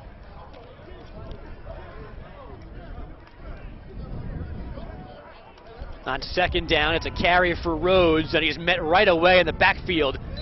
Fights for a couple. He's really tough to bring down at first contact. He is, isn't he? I've seen that a few times tonight where Rhodes has looked like he was brought down and he's gotten low to the ground and just kept on churning. That time he rolled right over Marvin Booker Jr. and got 2 extra yards before he actually hit the turf. He got 2 yards that he shouldn't have had. They had him behind the line of scrimmage and he fell over them, as you said, and that's the stuff that adds up for running backs. Obviously the 5, 6, 7-yard runs really increase your numbers, but when you get 2 instead of 0 or 3 instead of 1, it's helpful as well. They'll go to the air on third down. The catch is made in traffic by Streelman, but nowhere near the first down. 4th down at midfield. The catch for Steelman, and as Partridge looks to the sideline, we'll see what the Fort do. And they're going to punt. Now, that play was made by Marvin Booker Jr., who got great pass rush. Watch him firing off the edge right there. He blows right past the tackle, and he gets right in the face of Partridge. Rhodes got a little chip block on him, but he disrupted that play before it ever had a chance. John Strejewski kicks and punts for Hudson Valley, so he's on the field. And Deshaun Fox is back to return for Brooklyn, standing at his own 15-yard line. This is kicking into the wind right now. Strejewski gets it away. Fox at his 10, going to let it come down, almost hit a Brooklyn player, and will be down at about the 7-yard line by the Fort. Was that Lindell Johnson, 37, or Trey Wolf, 27? Either way, that ball almost landed on their back, which would have been a turnover. Hey, he's got to yell scatter there and tell them get out of the way so that doesn't happen. That could have been a turnover, you're right. Back on the field comes the Brooklyn offense. More from Josh Freeman. And Josh still looks the part, Stu. There's visually, he looks like an NFL quarterback, and there's a lot of different reasons and ideas and guesses and assumptions about what went wrong for him in Tampa Bay and then trying to catch on with the Vikings, with the Giants, and with the Jets. But the raw talent is still very, very evident. He's throwing on first down. He's got time. That's early contact And there comes the flag, and finally, Collins, the intended receiver, excuse me, that's number 10, not 18. And we'll see who the flag is on. Certainly pass interference. Chris Dunkley, the intended receiver. Officials are talking about this right here, and I'm not sure what they could be debating, but you know, one of the things we know about Josh Freeman is that when he ran into trouble, he turned the ball over a lot. So this is a spot right here where you got to take care of the ball. Well, they pick up the flag. Picking up the flag, wow. And I'm not sure how. The defender was there. The ball's still in the air, bumped into Dunkley, knocked them off balance. Not sure what they're picking up or how they're picking that up, but they do. It's 2nd and 10. Well, anyway, just to finish the thought, you know, 67 interceptions in the NFL. That was one of the things that proved to be his undoing. And backed up against your own goal line here, you've got to make smart decisions up by 17. They could use a run here from Ladarius Perkins to get some breathing room. They give it to him on the draw. Good bounce to the outside. Perkins to the 20, looking for more, and he throws a shoulder on his way out of bounds. Ross Madison got that pop from the Brooklyn running back. You know, you asked for it, and they go to the draw play that time for Perkins. A play designed to go up the middle of the field, and you can see he doesn't have anything there, and he just bounces it to the outside. There is no contain to that side at all. Perkins churns it upfield and gets close to the 30, and that will give the Bolts offense some breathing room. A fresh set of downs just shy of their own 30. Joe Duncan to score the first touch of the day in the I formation. Freeman gears up, going deep, down the sideline, he overthrows. That's a heck of a throw from Freeman, but a little too much behind it. It's got to be a tough night for both quarterbacks to gauge these throws in the moment, because the wind, you might be able to hear it on our microphones, is coming into our face, going across us. It changes almost every 90 seconds or so. And Freeman that time had Deshaun Fox full speed down the right sideline and just overthrew him. Just showing off his arm there a little bit for everyone else to see. I still got it, but there was good coverage that time too. There wasn't a lot of separation. 2nd and 10, Freeman from shotgun. Low snap, handoff, Perkins with room to run. And again, able to kick it outside and then yanked down at about the 34-yard line, 33-yard line. It'll be 3rd down. That's a good play call. Take the shot downfield. Everyone's thinking pass. They're thinking about Freeman's arm, and you could see it in the way the defensive ends approached that rush upfield. There's plenty of space in the middle for Perkins, and could have actually gotten more yards than he did if he'd lowered his shoulder instead of trying to bounce that to the outside. He's a little bit gimpy as he walks off the field. It'll be 3rd down and 5, and with Perkins out, this may be more of a passing situation for the Bolts. Clock is stopped for a conversation. You see the officials on the far sideline talking about something. Not sure if they're discussing Perkins' injury or what, but the delay here as they figure it out. Carlton Derrick is our referee tonight. Players bouncing around, trying to stay warm here on the sideline for the fort. And on the field right now, we're got guys just sort of huddled around, kind of asking, what's going on here? Yeah, not sure what this conversation can be about.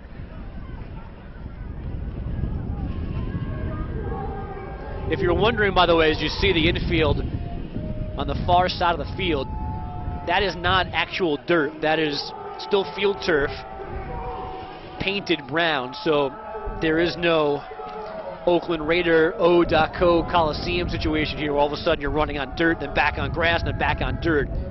It's all the same texture for the players. I think the call there from Carlton Derrick was 2 offsetting unsportsmanlike conduct penalties, so that will not actually impact. So all of that discussion the down and distance for things that negate each other. Correct. As if they didn't even happen. But you're right. I mean, when I was calling baseball, I always wanted to say on the edge of the dirt, yeah. But I'd have to say on the edge of the brown field turf. You know, it was a little bit more wordy than I would have liked. So here's 3rd and 5 from their own 33-yard line. quick throw to the right for Freeman, juggling, trying to hold on, and he did. And that's across the 38. That's good enough for a first down. Nigel King, the catch in traffic. The first time we've called Nigel King's name tonight. Both cycling through a lot of receivers here in the second half. Quick hitter, and Freeman put it on him. He juggled it, looked for a moment like it would be another drop. There have been a bunch of those tonight, but King able to catch it and withstand the hit applied by Myron Lewis and move the chains. Lewis and King went to the turf, wrestling over the football, chatted a little bit as they got up off the turf. There's been occasional episodes of chippiness in this one tonight. Freeman throwing on first down again quickly, and here's King again, this time left side. He's ridden out of bounds by Lewis.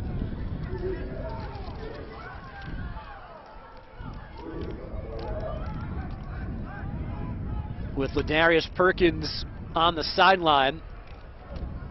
Brooklyn going to the air, moving the chains.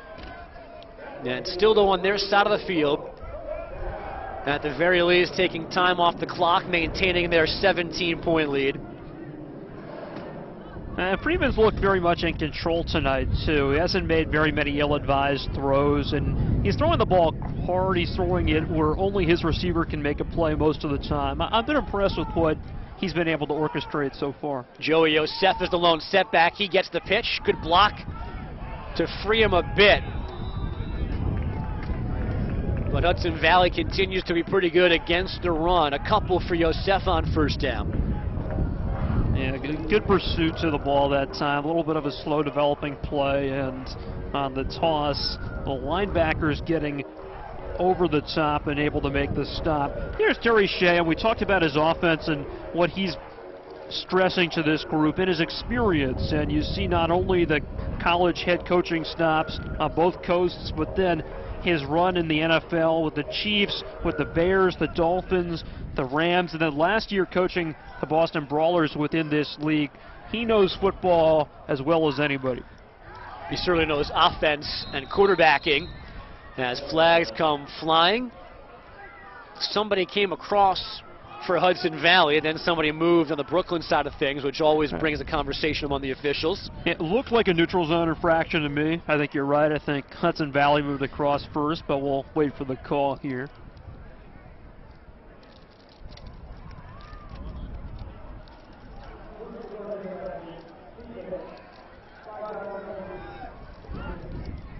It is against the defense, so push him ahead 5 yards. Sets up a 2nd and 5. And you saw that gap in the resume, and during that period, that's when he was the quarterback's coach. Yes. A private instructor, and that's when he worked with Josh Freeman, among many, many others. I think Robert Griffin III might be on the list as well for him. That's absolutely right.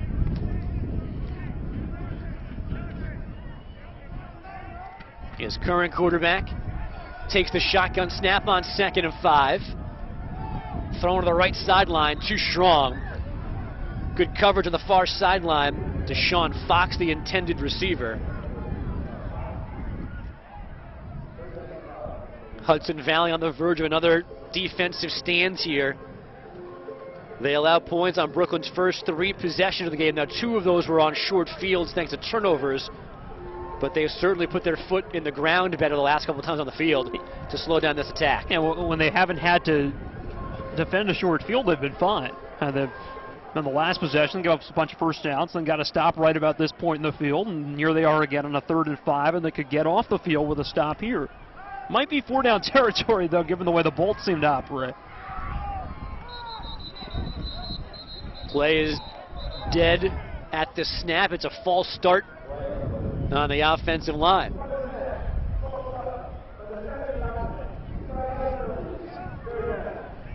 Anthony Dima, a UMass product, call for the false start. So back to midfield they go, now 3rd and 10. UMass Minutemen, they have a quarterback who is getting a lot of NFL attention. Blake Fronapple might be one of the few guys from UMass getting drafted this year. Freeman tried the hard count to get somebody to jump, but they don't.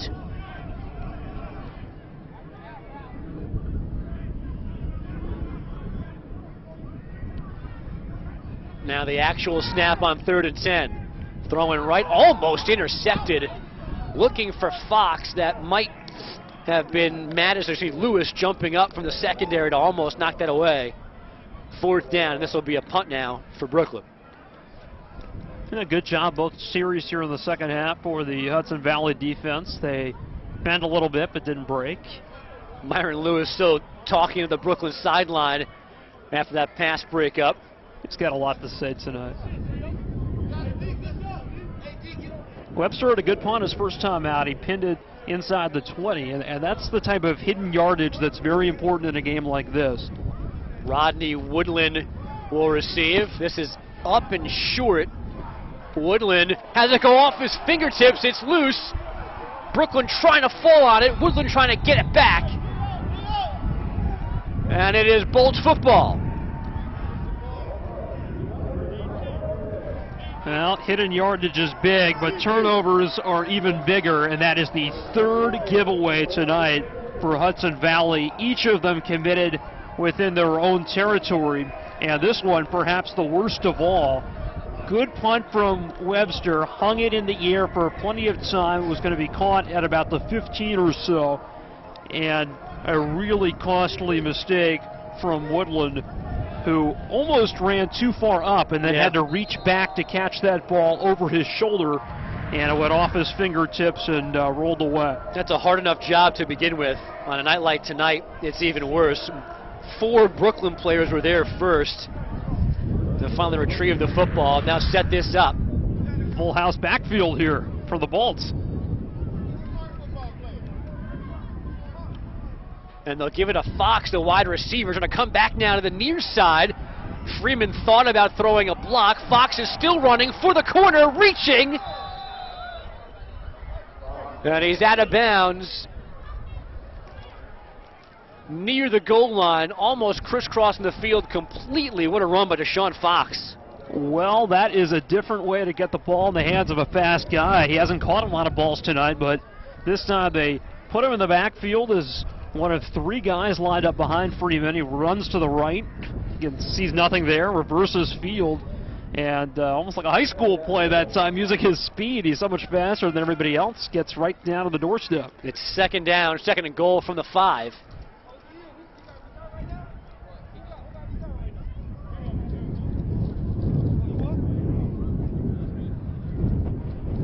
Perkins gets the call. He's looking for the goal line, stays on his feet.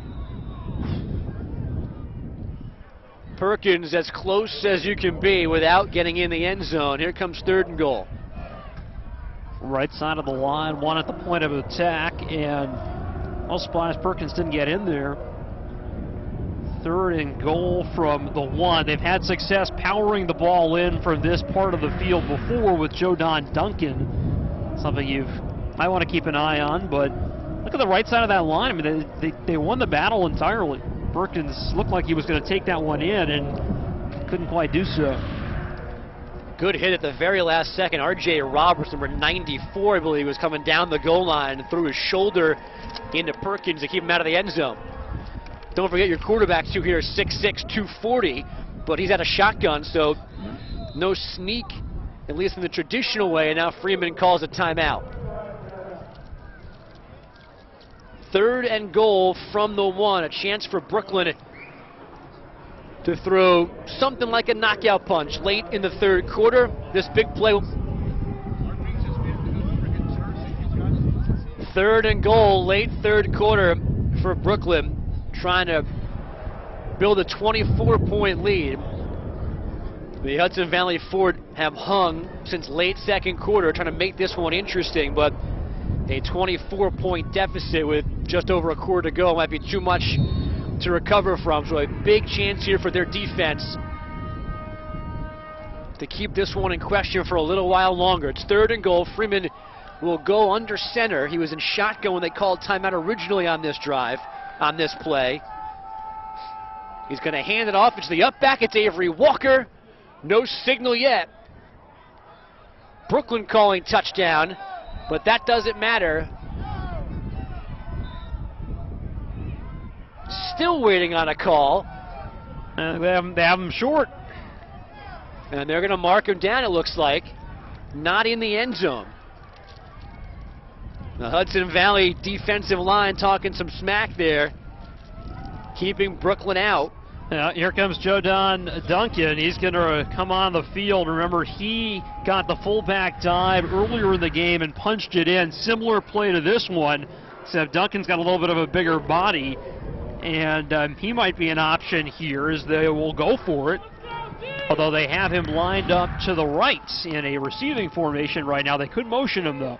They bunch 3 wide receivers to the right. They're going to pitch it right. Perkins with that wall of blockers getting pulled down from behind. He's not in.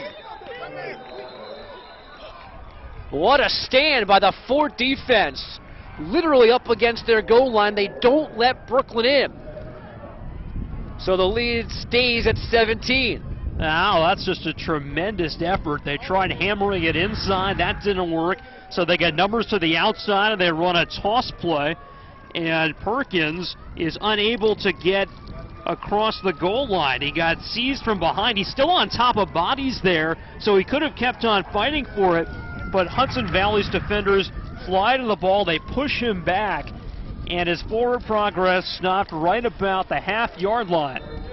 Great defensive stand for the Fort here in the third. Mr. Alexander, I believe, was the defender who was engaged with a blocker, reached around, got the back of Perkins' jersey, and brought him down to begin with. And now throwing out of his end zone is Partridge to Steelman right flat. And they get themselves away from their goal line with a quick hitter out near the 10-yard line. You watch that play again, and it's exactly as you said, Andrew. Look at Alexander reaching around the receiver to get a piece of Perkins' jersey, yank him on top of the bodies, and keep him from getting in. And he's lucky he didn't get the horse collar, and he didn't. He got the jersey and was able to pull him down. That's just a strong play to make. I'm not that strong. Great football instincts, too. It's a draw play for Hudson Valley. It's Rhodes fighting his way for a first down. So now the Fort backed up. A touchdown that was likely the knockout punch seemed almost guaranteed for Brooklyn. They don't get in the end zone. And now Hudson Valley has pushed it away from their own goal line, trying to build something on offense here. Oh, we're directly behind the Hudson Valley sideline, and you can tell these guys are amped up. They feel like they're executing, they're making their plays, and they're down 17 points, which is strange because they really, in my view, have kind of won the second and third quarters, but they haven't scored yet here in the third, and time is starting to be of the essence, down by 3 scores. It's Rhodes again, off the read option. He's still on his feet, getting through the line of scrimmage scrum. And now he's down across the 20. Where is Kendrick Rhodes earlier in this game? You know, he's been very effective when they've called his number. He's run hard, he's run physically. It's been hard to tackle. The problem is, as we head towards the fourth, when you're down 17, you're not going to be able to run the ball that much. They run one more play here before the quarter ends. Partridge keeps, read well by the defense, but he finds an opening. That's a good run from Travis Partridge across the 35-yard line, and now we are through 3 quarters. Hudson Valley hanging around. They need points, but for the moment, they are very much still alive here in Brooklyn. They're down 17. They've got the football. They're moving. The fourth quarter is next from Coney Island. It is the fourth quarter here in Brooklyn. Andrew Bogish, Stu Johnson, our entire crew with you. Final 15 minutes at MCU Park. Hudson Valley down 17, has the football coming off a defensive stand at their own goal line. Now trying to make good and consolidate that on offense. They certainly need a touchdown. Their first of the day. Partridge throwing into danger. And he overshoots everybody out of bounds. It's third down. Excuse me, it's second down.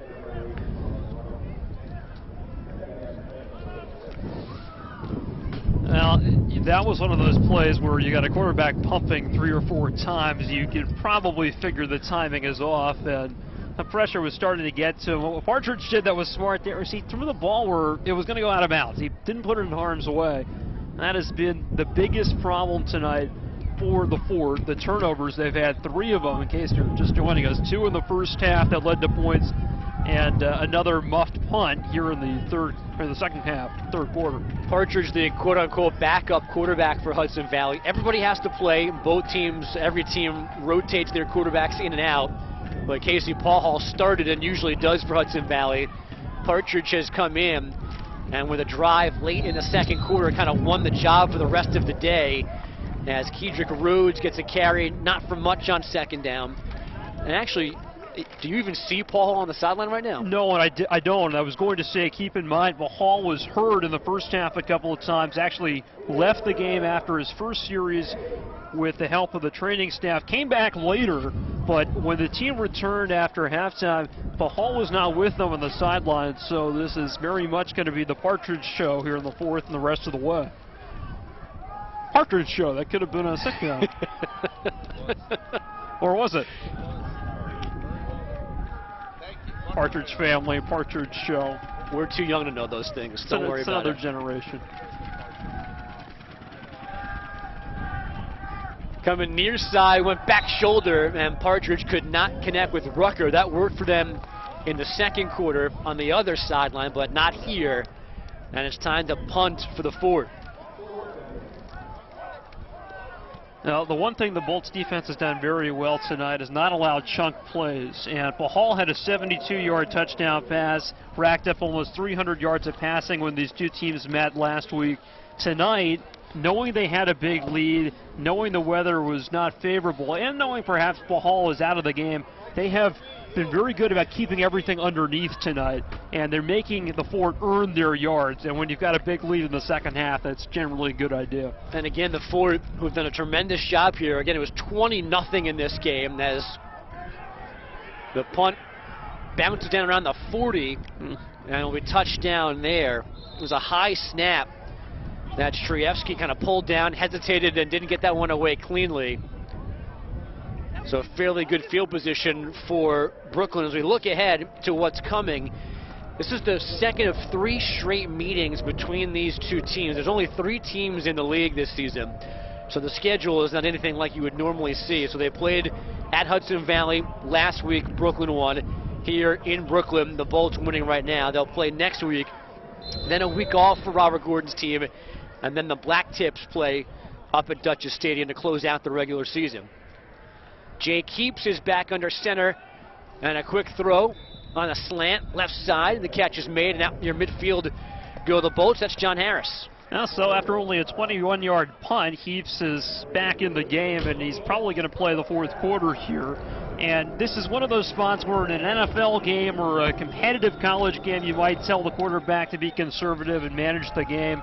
But here, Heaps is trying to impress, and this is his opportunity. So right away, he comes out throwing, and he fires an accurate slant route and picks up 10. And if you're new to the FXFL, as Josefa has room left side, drops those shoulders, falls across the 45.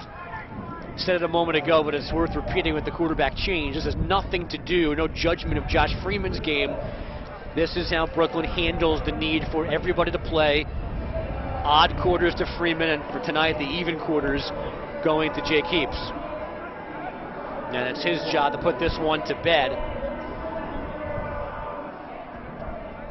It would not be a surprise, though, to see a little bit more of Ladarius Perkins here in the fourth with the lead, trying to run that football. Or if Perkins is a little gimpy, which we saw in the third, maybe Josefa gets some more touches. He's gotten about 4 carries tonight. And Josefa, good change of pace. Bigger, heavier, runs harder than Perkins, who's a little smaller, quick, and shifty.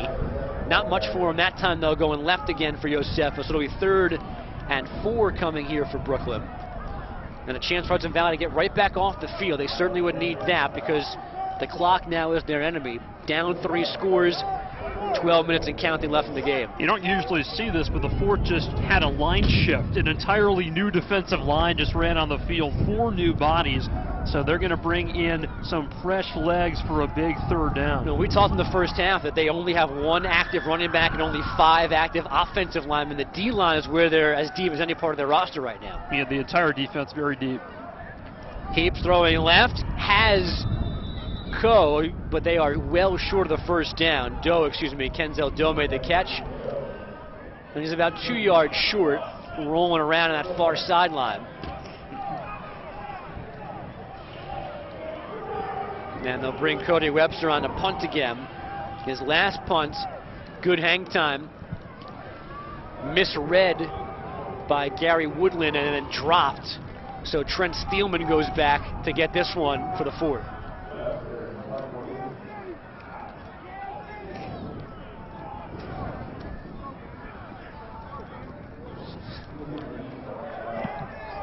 Webster steps into this one. Steelman calls fair catch, lets it go, and it'll bounce inside the 10, down just there.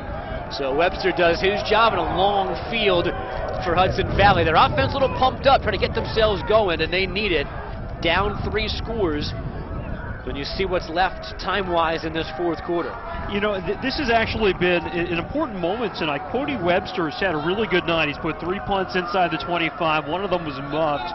And he's a guy who's really been impressive. And one of the things that I thought was interesting, Terry Shea said, was that NFL teams are looking for left-footed punters because for their entire career, returners are used to seeing right-footed guys. So when they see that different spin on the ball, it can be challenging for them.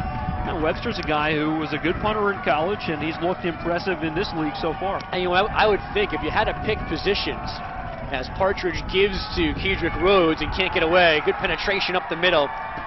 Johnny Farms, number 92, the big anchor, that defensive line, got back there and helped bring Rhodes down. Kicker, punter, probably has the fastest road back to the 53-man roster because there's change over that position right now in the NFL. Kickers are struggling, and if you can kick, you can kick. I know the stadiums are different, and you're going from a place like this where there's a couple hundred people to maybe obviously 50, 70,000 people, but if you can kick, you can kick. And there's no space on practice squads or anything like that. So if an NFL team wants you, you're going on the active roster. Nobody's carrying a backup kicker, right? So you're 100% right.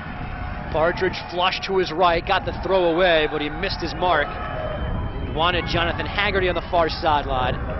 And just like that, it is 3rd and 11 for Hudson Valley.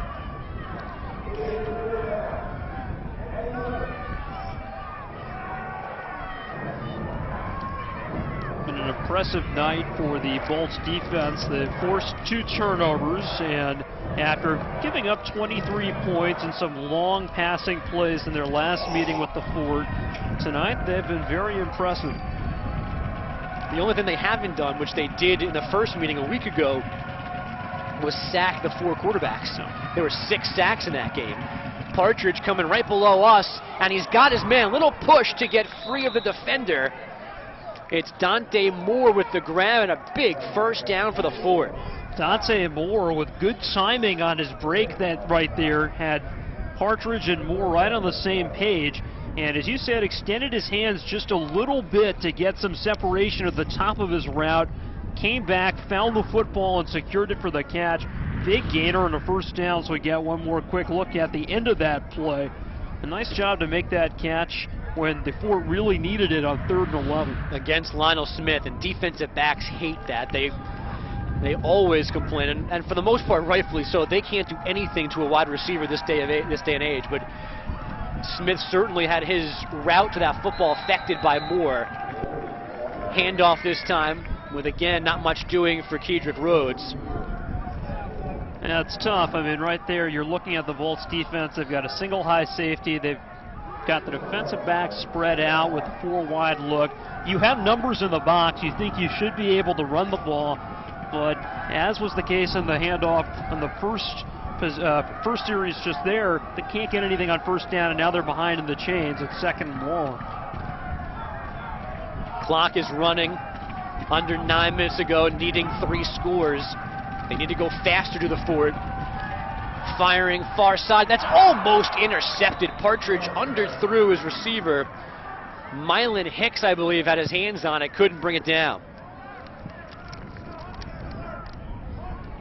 Mylan Hicks, former Michigan State Spartan, and that is a school that has produced a lot of really good secondary players under defensive coordinator Pat Narduzzi, now the head coach at Pittsburgh. And that time a throw from the near side to the far side of the field. That's a long throw, and Hicks undercut the route and had his hands on it. Probably makes that pick more often than not. Mylan Hicks may not know, but Sparty beat the Wolverines today, so he may be okay when he gets back. Really? When he gets back home today. Here's Gary Woodland running over a defender. The pop, audible to us, and they're still going at it, and now flags fly. Sheesh. Well, and I think they're going to get him, Woodland, for unsportsmanlike after he made a tremendous play to pick up a first down. It's the second straight 3rd and long conversion for the Fort, and it'll still be a first down, but they might back him up 15. Looked like he put his hands in the chest of the Bolts defensive back, Travis Lee, and gave him a shove after the play was over. It's a great play, and he runs along the sideline, he rolls a defender over, and he gets up, and right there, here it is. Yeah, he just can't do that. He gets flagged for that push, that second push. And the penalties tonight, along with the turnovers, have been the biggest thing that have kept the Fort from competing in this game. And as we've both pointed out, penalties at the most inopportune times, immediately after the first down. And even if you want to say running over an opponent, extra little fire, the sidelines up and go in, and to get up and take a silly penalty, we believe. Now, they're still discussing. They have not made the announcement yet, but it certainly looks like if there is a penalty, it's on Woodland. Best bet for him is probably to hope for offsetting calls here.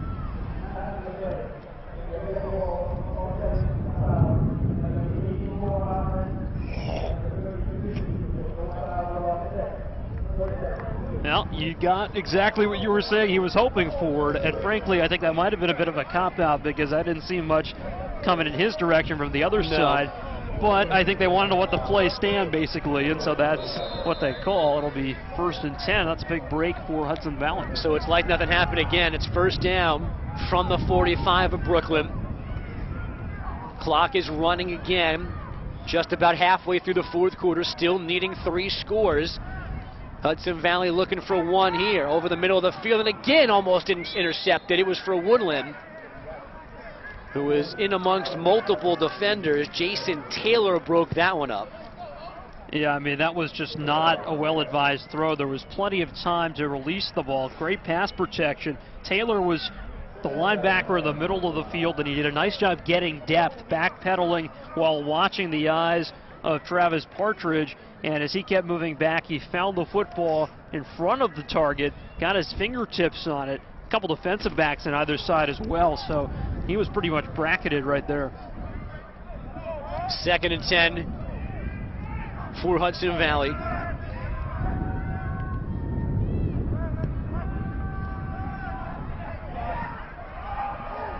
Flags come in, look like a hold, and instead it's a diving interception on the far sideline. Now they wave it off.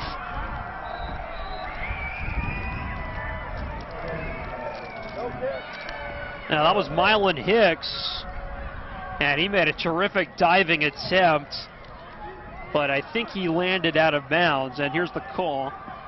It's going to be a hold. The left tackle made a tackle on the Brooklyn pass rusher. And Partridge continues to live dangerously right now, Stu. Yeah. That's a 3rd pass on this drive that could have been intercepted. See if the Bolts accept or decline right here. That's what they're asking Terry Shea, but he had Rodney Woodland wide open too underneath. He just didn't see him, and he forced a much more difficult throw.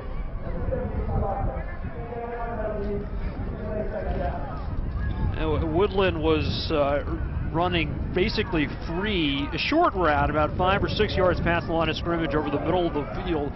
And instead of taking that, Partridge tried to force it to the sideline, and he's thrown a couple of balls in this drive that probably could have been picked off. You have a thought on accepting that penalty? Because my first thought was to decline it and make it be 3rd and 10, not 2nd and 20. Now, we've seen the Fort convert twice, so 3rd and 9 and 3rd and 11 on this drive, so maybe Terry Shea just wants to put them further behind the sticks. Got a throw here, getting away from pressure is Partridge, still being chased. Throws at the line of scrimmage. He's got a receiver. The flag comes in. Partridge got popped as well. Now, he was at the line of scrimmage. I'm not sure if he was completely across it, which he has to be. I think it's a late hit. I think Partridge got laid out after he got rid of the ball, and that's where one of the flags came from the referee who was watching that. It's just a great play that time to extend, use his legs, that running ability, and to keep his eyes upfield, know where his receivers were, and he, right before he crossed that line of scrimmage, he's got to know in his head where it is. He releases the ball.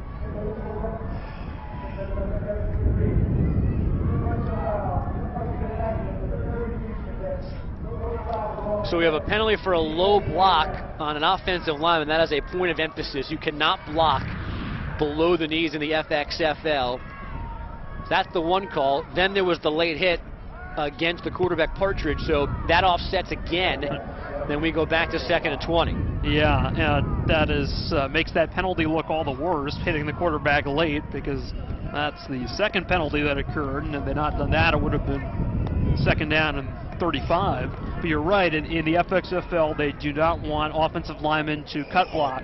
So you have to keep all your blocking above the waist, which is perhaps something the NFL could look at if they're trying to limit injuries, especially around the knees of defensive linemen. And that's one of the things the league will not permit, and the Ford did it right there.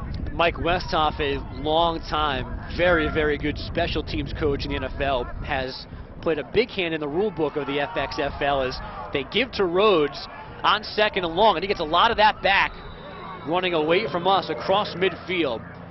And Westhoff in particular helped get in the idea of no low blocks and gave a quote to the Wall Street Journal saying, every D lineman in the NFL would buy me dinner if I told them I could get this rule into the NFL right now.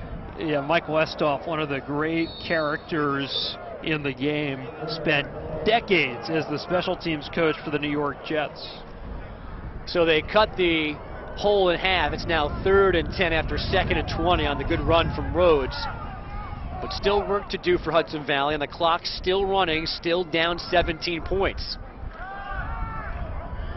Again, pushed out to the right is Partridge. He's got to keep, wants the marker, but he's going to be short. His legs save them from the negative play, but they still need a 1st down here.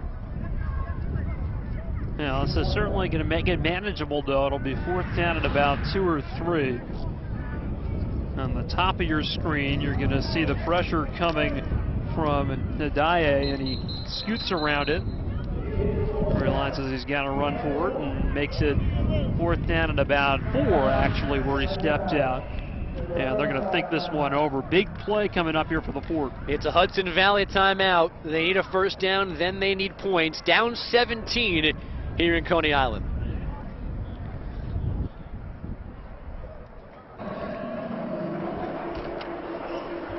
Fourth quarter, 4th down for Hudson Valley, trying to erase this 17-point hole coming out of their timeout. Back to the huddle goes the quarterback Travis Partridge, who has been in control since the end of the 2nd quarter. And they need a big play from him or from somebody else right now to extend this football game. If they get nothing here, you would think 6+ minutes, not enough time for them to get 3 scores. At a shotgun on this huge 4th and 4. Partridge throwing to his left, open, good tackle immediately at the 41-yard line. And that's not going to be good enough for Hudson Valley. All night long, we've seen Rhodes able to elude the first tackler, make him miss, but not this time when the Bolts really needed to stop. Lindell Johnson, the safety, comes in, hits Rhodes low and hits him hard, wraps up and drops him right at the line of scrimmage. 4 yards short of the 1st down, if not 5. A critical stop for the Bolts defense. They've had a great night. You know, I understand, Stu, giving the ball to a guy like that in open space to make a play, but in a critical situation, the idea of throwing the ball past where you need to go to me makes the most sense. And that was the play from the snap. Was not a check down. It was his first read. So Heaps, the quarterback, giving to Avery. Walker's got a ton of room across midfield.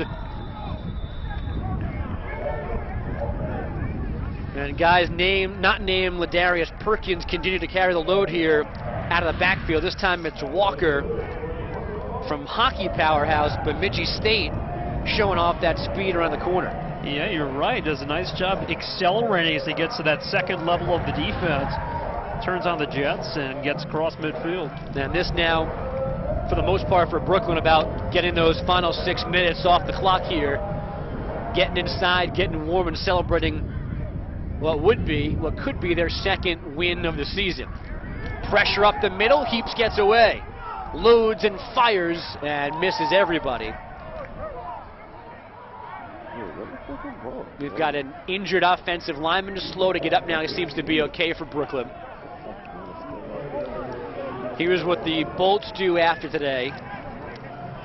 Hudson Valley and then the Black Tips to close things out. A year ago, Brooklyn went undefeated and won the inaugural FXFL title. And that last snap, Sean Luiso timed the snap count, and he was practically receiving the ball the same time Heaps was. They've got to vary that snap count here. You don't want to turn it over. They come up the middle again. They handle that blitz. They give to Walker, and he gets back to the line of scrimmage, nothing more. Clock runs, 5:35 to go. And it'll be 3rd and long for Brooklyn. Yeah, the Black Tips will be the team to watch. It'll be interesting to see what type of team they appear to be in their next couple of games, because they've only played that one game, and it was here in the really terrible weather. It was one of those games you almost kind of throw out. So I'm interested to see what they have as they take on Hudson Valley and the Bolts going forward. Heaps throwing. Checks down to Walker. And once again, good pursuit down the line of scrimmage from the Hudson Valley defense. They finally get Walker down. A safe pass play on 3rd and long. Here's 4th down, and here comes a punt. And Hudson Valley not using for the moment its remaining timeouts here. So the clock will run as long as possible before the Cody Webster punt.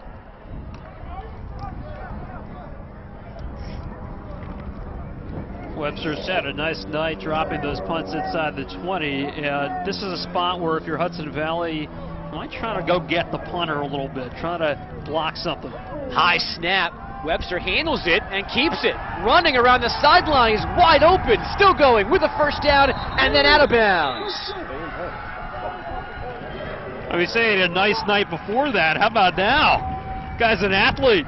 Now, he's going to tell you that was the play from the beginning, but I think that might have been based off the high snap. I think he was improving there. I think you're right. And he catches this high snap. First, he starts rolling to his right like it'll be a rugby-style punt.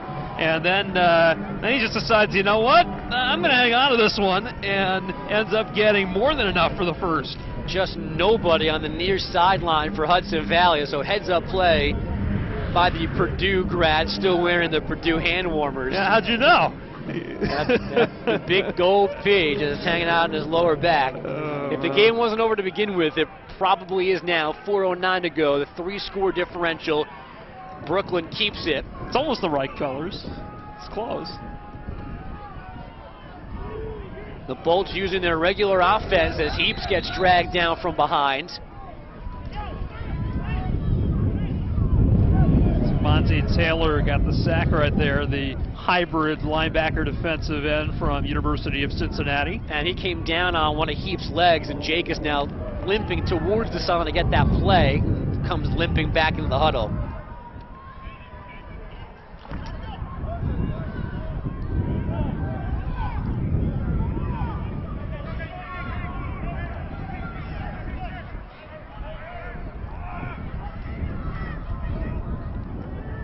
Little screen for Walker. He's got room, he's got blockers, he jumps over a defender, he's near the 10-yard line, and then he made a fumble the football.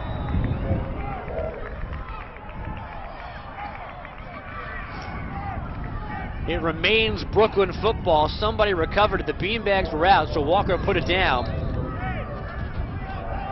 And now the clock being stopped by the officials on the far sideline. Walker is showing a great feel for the game in terms of when to slow down and be patient and let his blockers set the table for him, and then when to accelerate. And he really looked sharp receiving that screen and getting his way inside the 10, but at the end of the play, the ball did come out. He was lucky the Bolts are able to keep possession. It's a good play call, too. And, he's a guy who's looked pretty good tonight when he's gotten the touches. They've got good depth at position behind Perkins. Yosef has been a hard runner as well. And then Walker showed off the speed and the agility there. And they didn't have Walker in their first game of the year, so that's been a big addition. They were pretty limited, just Yosefa and Perkins, when they played at MCU Park back in early October. Now they've got a little bit more depth. They break the huddle, clock is running. Heaps will get under center, I formation behind him. One of the more run-heavy sets they have shown tonight. Yosefa straight ahead. Brought down right away. Charles Tua, number 75, the first one to him. And as someone named Charles Tua should, has that awesome ponytail on the back of his helmet.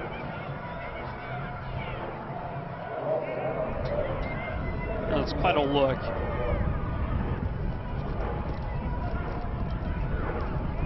Bolts taking a lot of time between snaps here. I think they're going to take this one down to the 2-minute warning.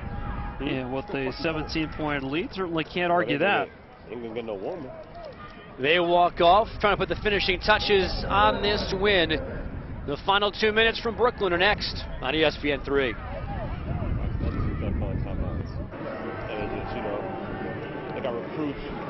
Back here in Brooklyn, as you can see, the home of the reigning FXFL champs, the inaugural season.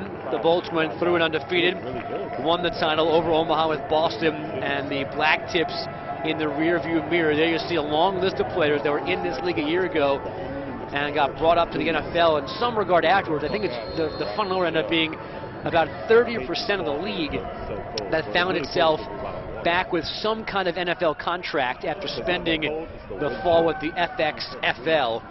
And that is the goal of this league, to get bigger, to have a direct affiliation with the NFL and feed players back in. As Heaps goes for the end zone, it's John Harris. And Brooklyn puts points on the board on its way out the door. Now that is the exclamation point on a really good night for the Bolts. Their last trip into the red zone, they couldn't score. The Ford defense held strong at the 1-yard line, but Heaps with his first touchdown pass of the night. Great touch on that ball into the corner, and a nice job by Harris. He won right at the line of scrimmage. Matched up down near the bottom with Ken Tate and got around him, got plenty of separation, and the Bolts getting ready to celebrate after what will be their first home win of the season. Ty Long for the extra long point after a year ago. Before the NFL did it, the FXFL moved their PATs back. That one is good. It extends the lead to 27-3. Putting the finishing touches on the win is Brooklyn. The nice touch pass from Heaps into that corner of the end zone to widen this even further.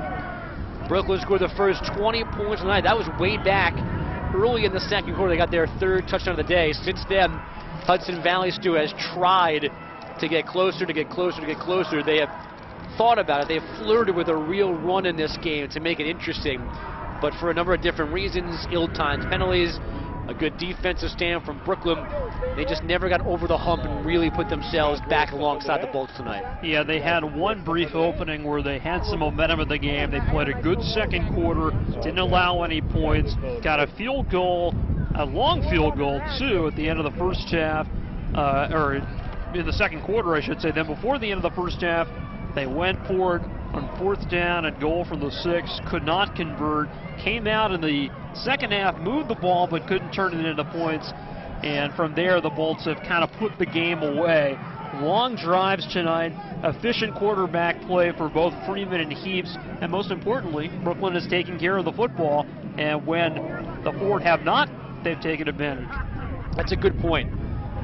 While they didn't score points, they also did not open the door with a short field or anything like that to give Hudson Valley any more momentum in their comeback attempts. Could not be any different than the first time they played at MCU Park when they gave the ball away 6 times. Dior Mathis is back to receive, a reserve defensive back. This is, I think, the 5th different kickoff returner that Hudson Valley has used. Mathis runs up to take it. Coming back near sideline. Nice little move through 2 defenders, and then finally is down at the 30-yard line.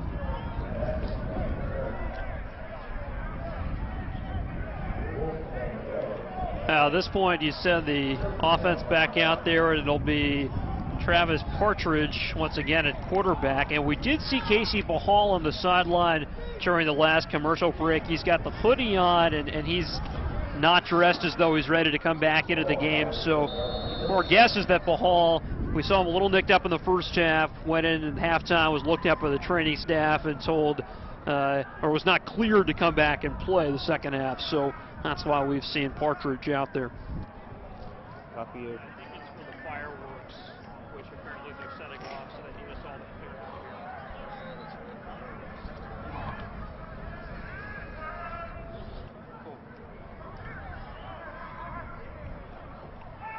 here. Shotgun snap for Partridge, and that's intercepted. He overthrew Steelman. They'll wipe off the pick. We had a pretty good look at it from our vantage point. I thought it was a catch on the slide. You're shaking your head no, though. No, I'm agreeing with you. I'm not sure how he called that incomplete. The official said that the ball hit the turf first. I thought he had his knees underneath his arm, so I'm not sure how that would have happened. Well, get another look here, and maybe folks can see back home. That's the release and the throw from Partridge. So we can find the ball here. Yep. Too late, but I think he had it. I think that was a pick. I agree with you. It only changes the stats of the day for Trey Wolf. Had a pretty nice day. He gave up one pass early on to Booker, but he's had a nice game and a good second half. Yeah, for all of the talk we've said about Hudson Valley moving the football, trying to get back in this one, that's tipped away, looking for Rucker. There's only 3 points on the board for the Ford, and they had the one missed opportunity before halftime. Other than that, they've never really been in true scoring position. One last look. That's a pick. That seems to be a pick, unless right there on his side you might have lost it. He's got it on his right hand. He had it firmly in his grasp as he got up. And the official that ran in and patted the grounds and the ball hit the turf was behind him. I'm not sure how he would have seen that. He was actually the opposite side of the camera angle we just showed. But again, the good thing for both sides, it's fairly immaterial the way this one will end. With now 95 seconds to go. On third down, Partridge dancing, finds Rhodes after all of that.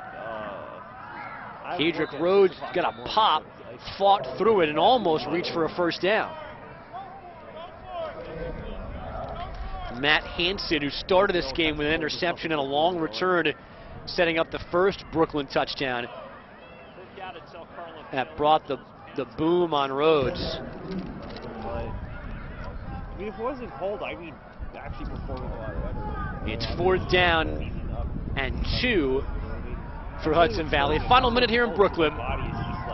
The Bolts are going to get themselves their second win of the year. They'll go to 2-1. Hudson Valley is going to fall to 0-2, with both losses being to the Bolts. And breaking free right down the middle of the field. Hudson Valley is going to get some points before they go home. It's Antonio Vaughn into the end zone. Well, Vaughn's showing off his speed, and he can really run. We saw Vaughn catch a few balls in the first half and turn upfield quickly. And here with the Bolts defense perhaps a little bit relaxed inside a minute to go in the game, comfortably ahead, they let Vaughn catch that throw at around the 40-yard line, and then it's a foot race, and he's the clear winner. And the sideline reacting really well to that play for Hudson Valley.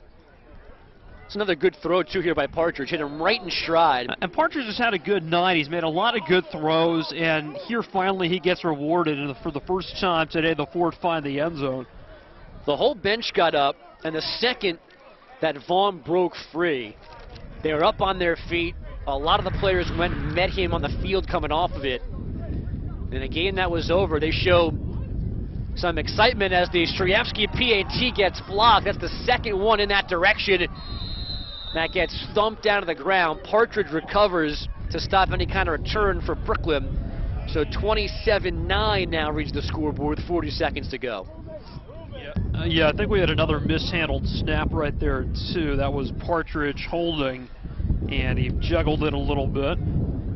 Allowed that Bolts defensive line to get their hands up and block that PAT attempt. You know what's coming up after the game to celebrate this Bolts victory, Andrew? Fireworks. Fireworks. You've already been told to basically run off the field as the game ends to avoid the fireworks. They don't want us or the camera guys on the lift over here to get struck by any of the debris. But one of the fun things about being on the staff here is that they have to pick up the firework debris from the turf after the game's over. So I'm glad tonight we're getting off the field, not coming back on to scoop up the fragments. I feel like that's a sarcastic remark from you. No, I mean, I'm glad not to be. No, the first part about, one of the good parts about working here is to pick up the there fireworks may have been a tint of sarcasm there. But listen, fireworks are great, and that's one of the things about minor league baseball. Yes. It's like if it's a day that ends in Y and it's a night game, it's it's fireworks afterwards. People love it.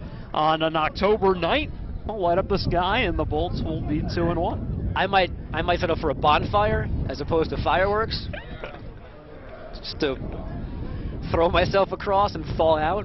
I was just about to say, my toes are frozen. But you know what? If we have to get off the field and get inside faster than we expected, so be it. Get your track shoes ready, man. Sprint you to the truck. Now, are we getting an onside kick here? We certainly from are. Hudson Valley. See, this is the type of stuff you wonder how much time they had to practice during the week because, new coach comes in and they're trying to run through the offense and get all that stuff aligned. Special teams obviously works as its own separate unit, but how much time have these guys spent on onside kicks? I guess we'll find out. Strejewski has it teed up. He's got his boys on the right side, ready to roll. Here he comes.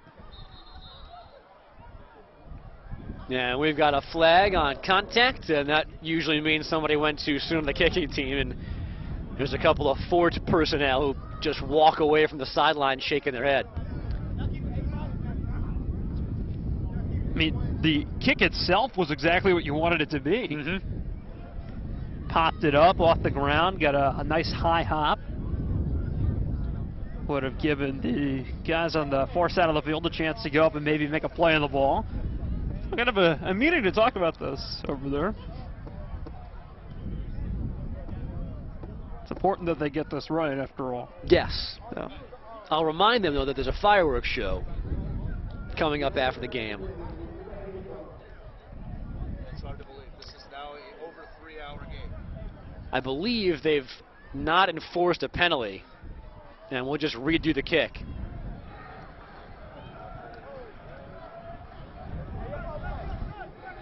Bang up job, boys.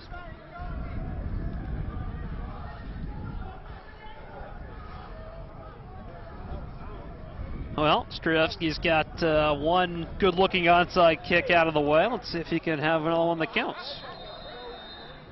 Same formation for Hudson Valley. Here comes Strejewski.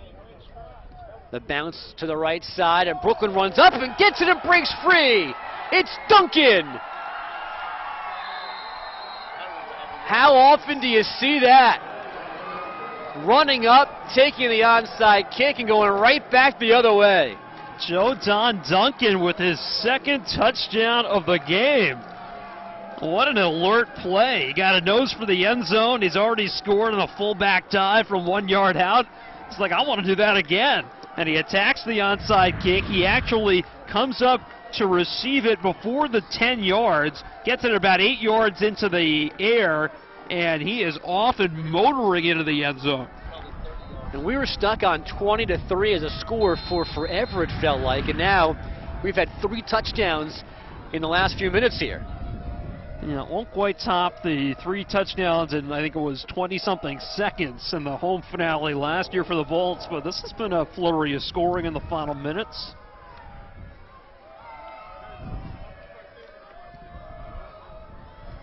Ty Long's extra point is through. 34-9 reads the scoreboard, now at 35 seconds left. How impressive has the Bolts special teams been tonight? I mean, you've had one missed field goal, but the punting has been really good. Doe has looked good returning kicks, and now you get a touchdown from the group. Obviously the game's in hand, but you like to see that. That's a good showing. Well, I think that starts with Terry Shayne, his coaching staff, that in whatever limited practice time they've had with some guys, there's always rosters in flux here. They've put guys in the right position to succeed, and they certainly have tonight. Brooklyn on its way to its second win of the year. Final seconds when we come back to Coney Island.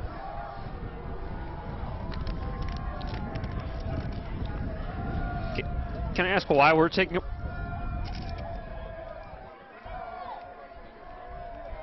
So we're going to stick here for these final 35.6 seconds. And who knows what will happen in the last little bit. We've had a Jay Keeps touchdown pass and a long catch and run from Antonio Vaughn for the fort. And then returning the ensuing onside kick, Joe Duncan is his name, I think. I think I finally handled that through 4 quarters. You got it took a while, but now he and I are best friends. He runs that one in for 7 more to get us to 34-9. And that final score, whatever it ends up being, probably not as indicative as this game was, for as close as it was for a while between the second and third quarters. Hudson Valley flirting with contention. Here's the kickoff return touchdown. And as you said, good aggressive play to go get it, and then just run right past Hudson Valley. It's kind of like an infielder. You never want to be stuck on your heels. You want to come get the football, and Duncan did it perfectly right there and had a head of steam. Your Math is trying to make a play. Coming back near side again, and finally down he goes with now 26 seconds left on the clock. We've got whistles, we've got flags, and we've got a conference. Good Lord, fellas.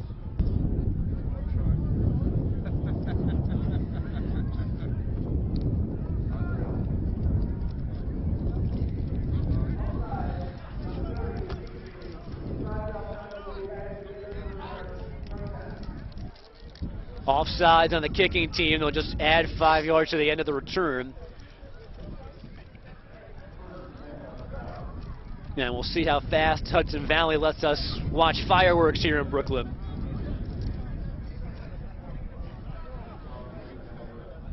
And they're going to want to compete until the end here, and they certainly have done that tonight. I mean, this is a team that got down big early, and they haven't folded at all. They've certainly fought the entire way, so I give them credit. I give credit to Travis Partridge and to Robert Gordon, the new head coach as well, has kept this group together and fighting to the last whistle. And this is part of the makeup of this league, a developmental league. You've got to show what you can do all the way to the very end. There's no kneel downs, there's no running out the clock. It's why even, some people might have thought the Jay Keeps touchdown pass was unnecessary, already up 23 late in the game, but you got to let him put things on tape for the NFL, and now you got to let Travis Partridge and this offense run a 26-second drill. Partridge on the keep, out of bounds, stopping the clock after getting a first down.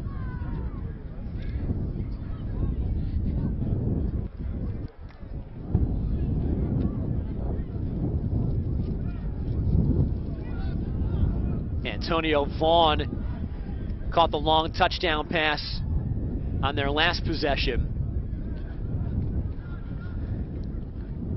Partridge gearing up, going deep to nobody on the right sideline. Trey Wolf was over there on the other team. Second down coming. Great job tonight by our producer-director, Joe Valenti and company in the truck. Everybody's staying warm and toasty in there. In the truck. In the truck. Wonder what that's like. Yeah. No, they've done a great job, and our camera crew out here as well.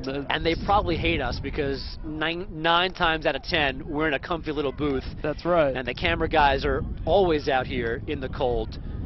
Never and the one time we've complained nonstop for the last 10 minutes.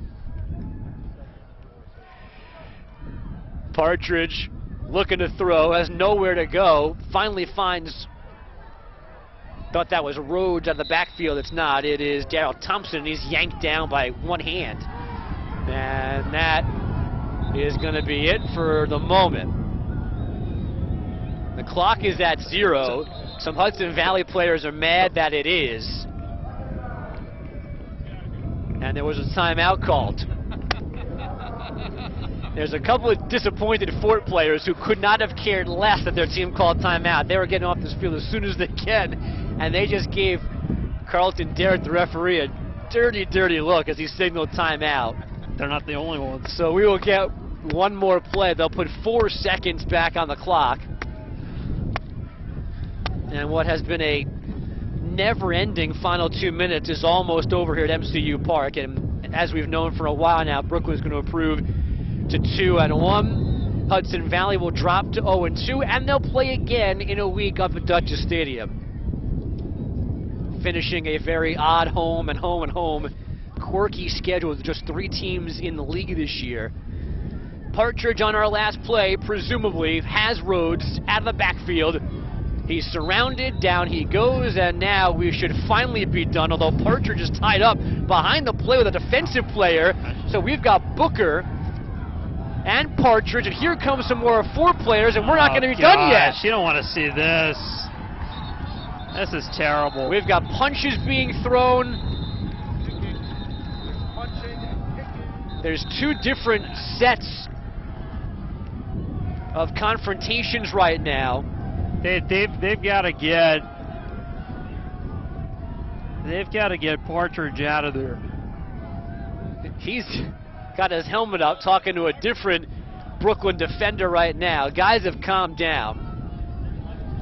A handful have already made it off the field. Everybody else is going to go right now. But played a good football game for 60 minutes. There's no reason to have this right here at the end. Well, luckily things got no worse. And we are done. A 34-9 win from Brooklyn. It took a while to get there. Well, we have reached the conclusion here at MCU Park. The Bolts get themselves a win. They go to 2-1. The Fort drop to 0-2. As Stu mentioned a moment ago, a tremendous job by Joe Valenti and his crew here, bringing you this one tonight from Brooklyn for that crew. For our stats guru, Jacob, for Stu Johnson, I'm Andrew Bogish. Brooklyn wins. They go to 2-1. We thank you as always for joining us. We'll see you again soon for the next FXFL Game of the Week on ESPN3.